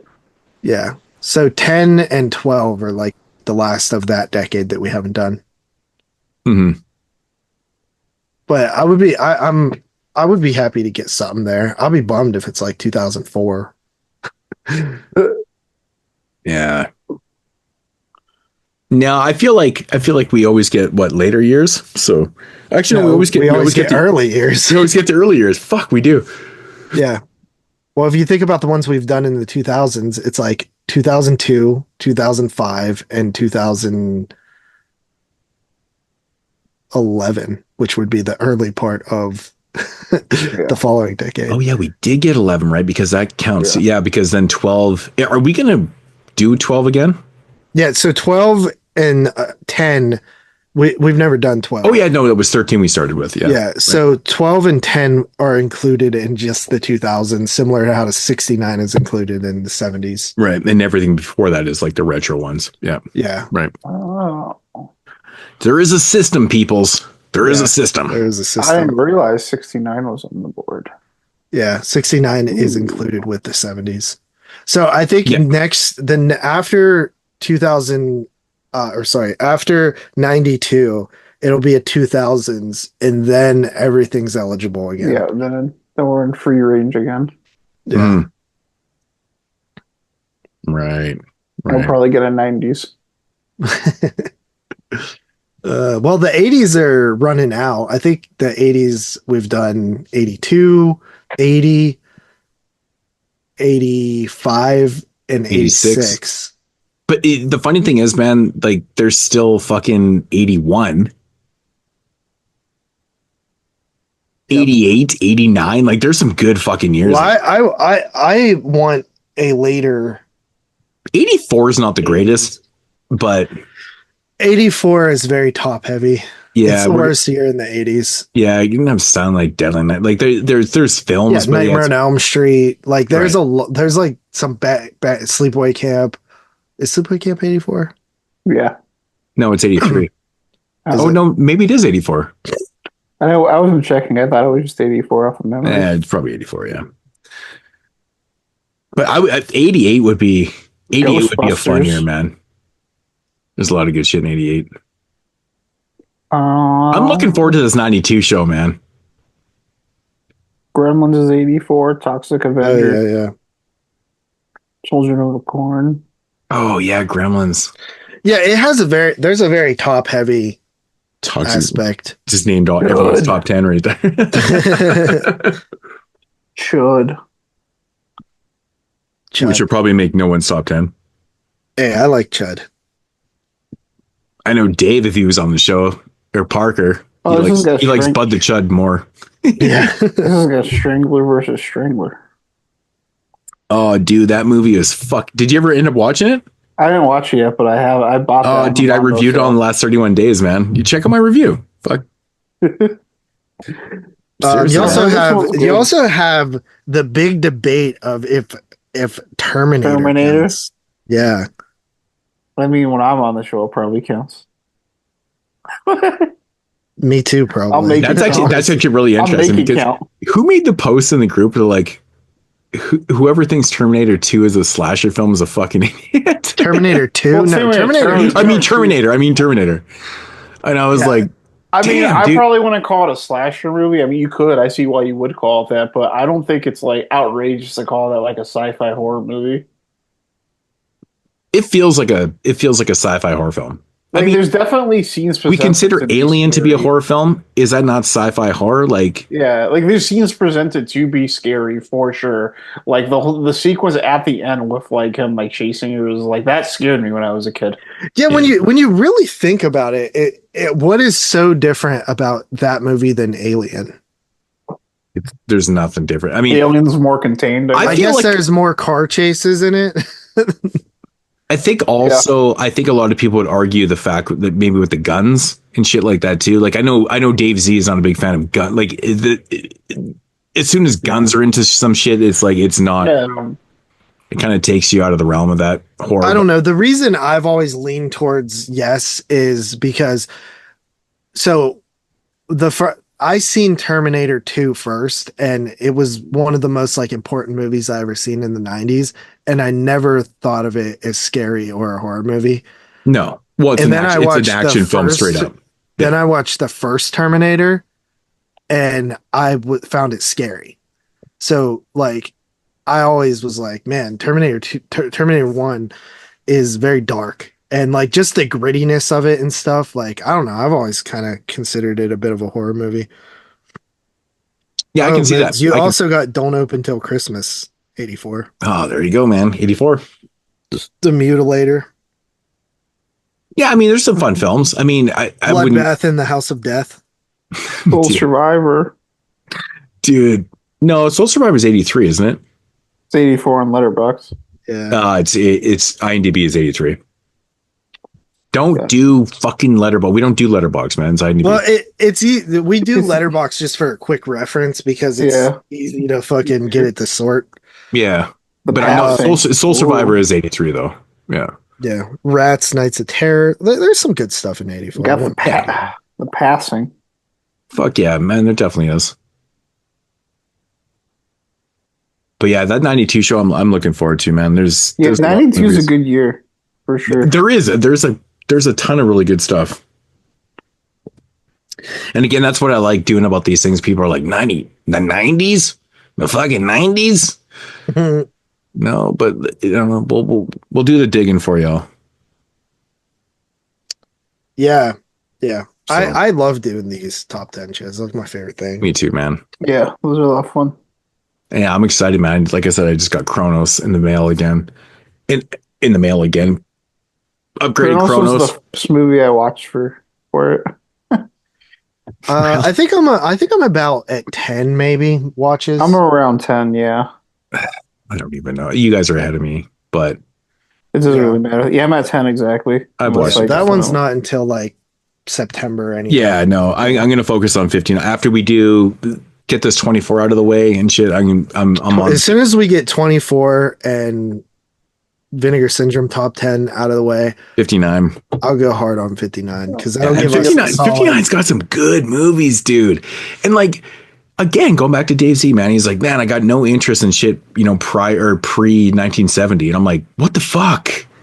It blows my mind, dude. It blows my mind. I'm like, man, I can't imagine. I think 59 is like, I've watched 10 movies from 59 so far, and I like most of them. like there's that one, what the fuck was it called? Ghosts or Curse of the Undead. That's a pretty cool one. I think Tyler will like that. Alligator People was fun.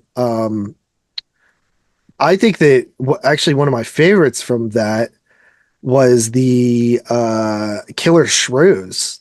That movie's awesome. I just like that you get to see different like glimpses of like snapshots of like time in movies. Like in 59, you're gonna get like the Corman stuff. You're gonna you're gonna get like the Atomic Age movies.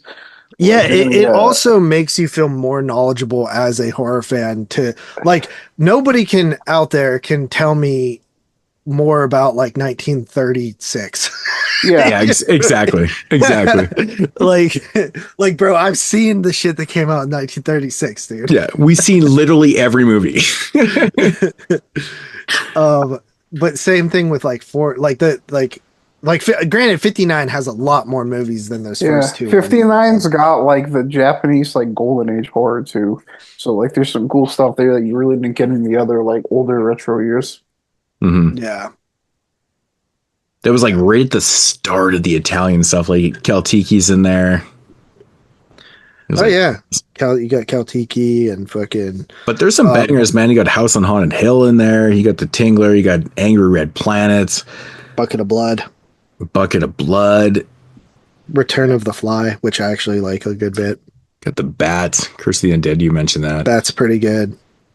And y'all need to watch The Black Pit of Dr. M, because that shit's fucking amazing. So I've only watched 5. I just did a count. I've watched 10. Yeah. Realistically, there's probably 4, 8, 12, 16, 20. I got a list about 40 or 50 or something. Yeah, you could probably get away with watching 40 and be fine. The Four Skulls of Jonathan Drake. I recommend watching that one. Really good. The Monster of Pierre Blancas. I've seen that before. Yep. There's two movies named The Ghost of Yatsuya. I've seen one of them and it's very good, and the other one's in that Dai Gothic set. Interesting. Yeah, should be fun. De Broncos. Yeah, I think we 22 shots of fucking tangents and horror just came back in here. Who's up? That would be I'm first up here. Yep. So I'm giving The Signal an 8. 8's across the board tonight for you. Yep. Oh yeah, I'm weird. Tyler.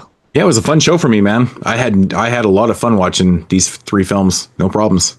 Yeah, like I said, I just didn't really connect with this movie all that much. I don't think it was bad, but I really did. I don't know. I just didn't enjoy this movie. I don't want to just bang on it. 5.5 out of 10 for me.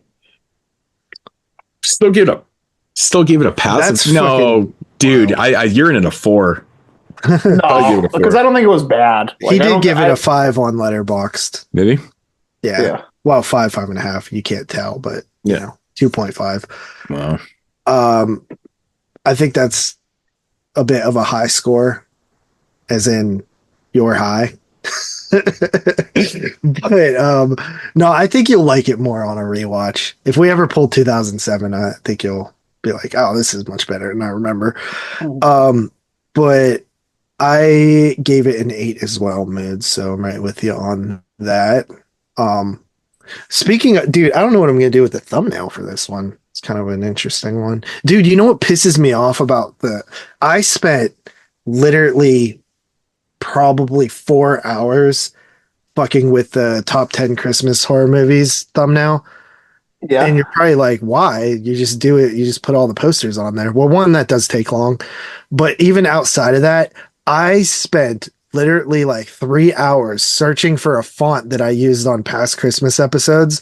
And as you guys remember, like 2 years ago, my laptop got cooked, the one that I had had for a really long time. Mhm. So like my fonts that I've downloaded over the years were all gone. And like the Italian horror font that I use, because that's the same font every year for Italian Horror Month, I found that one.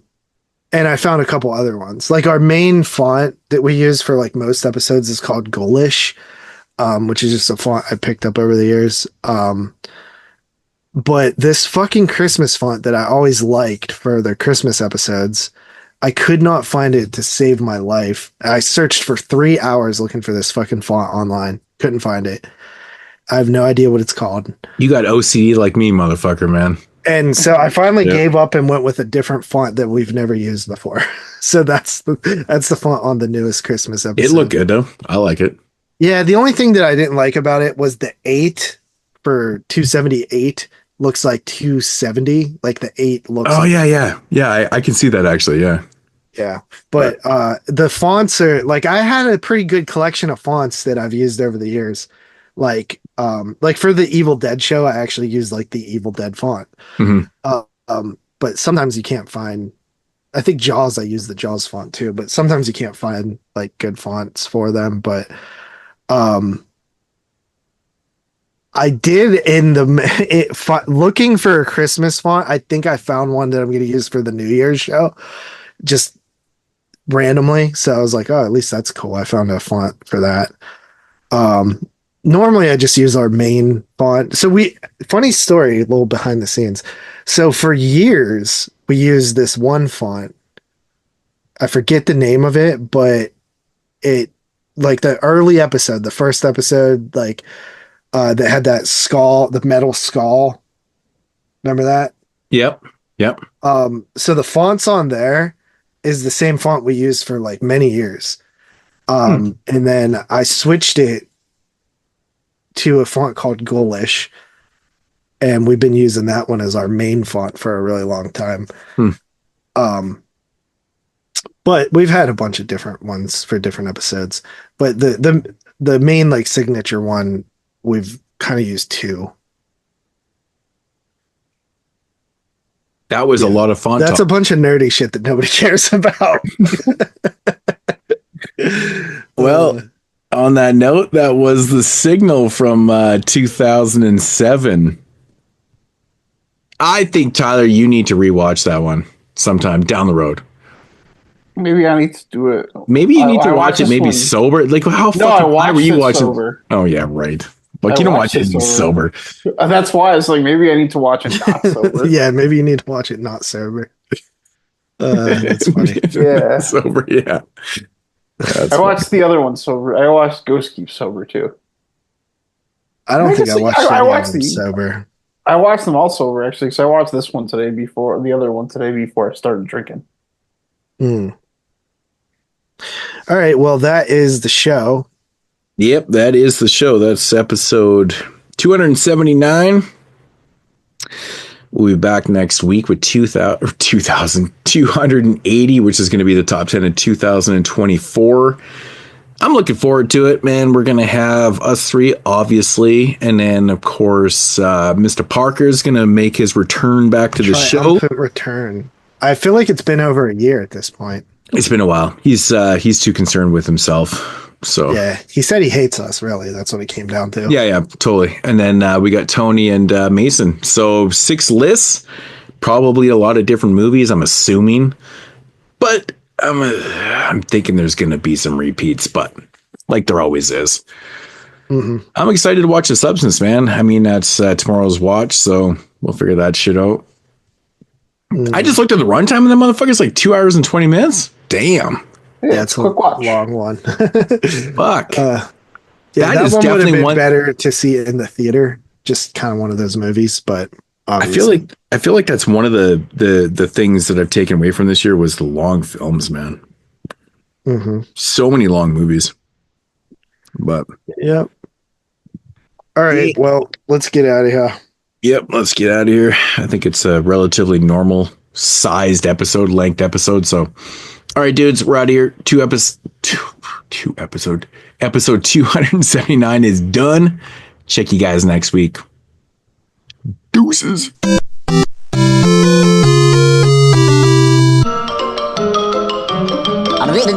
That's all, folks.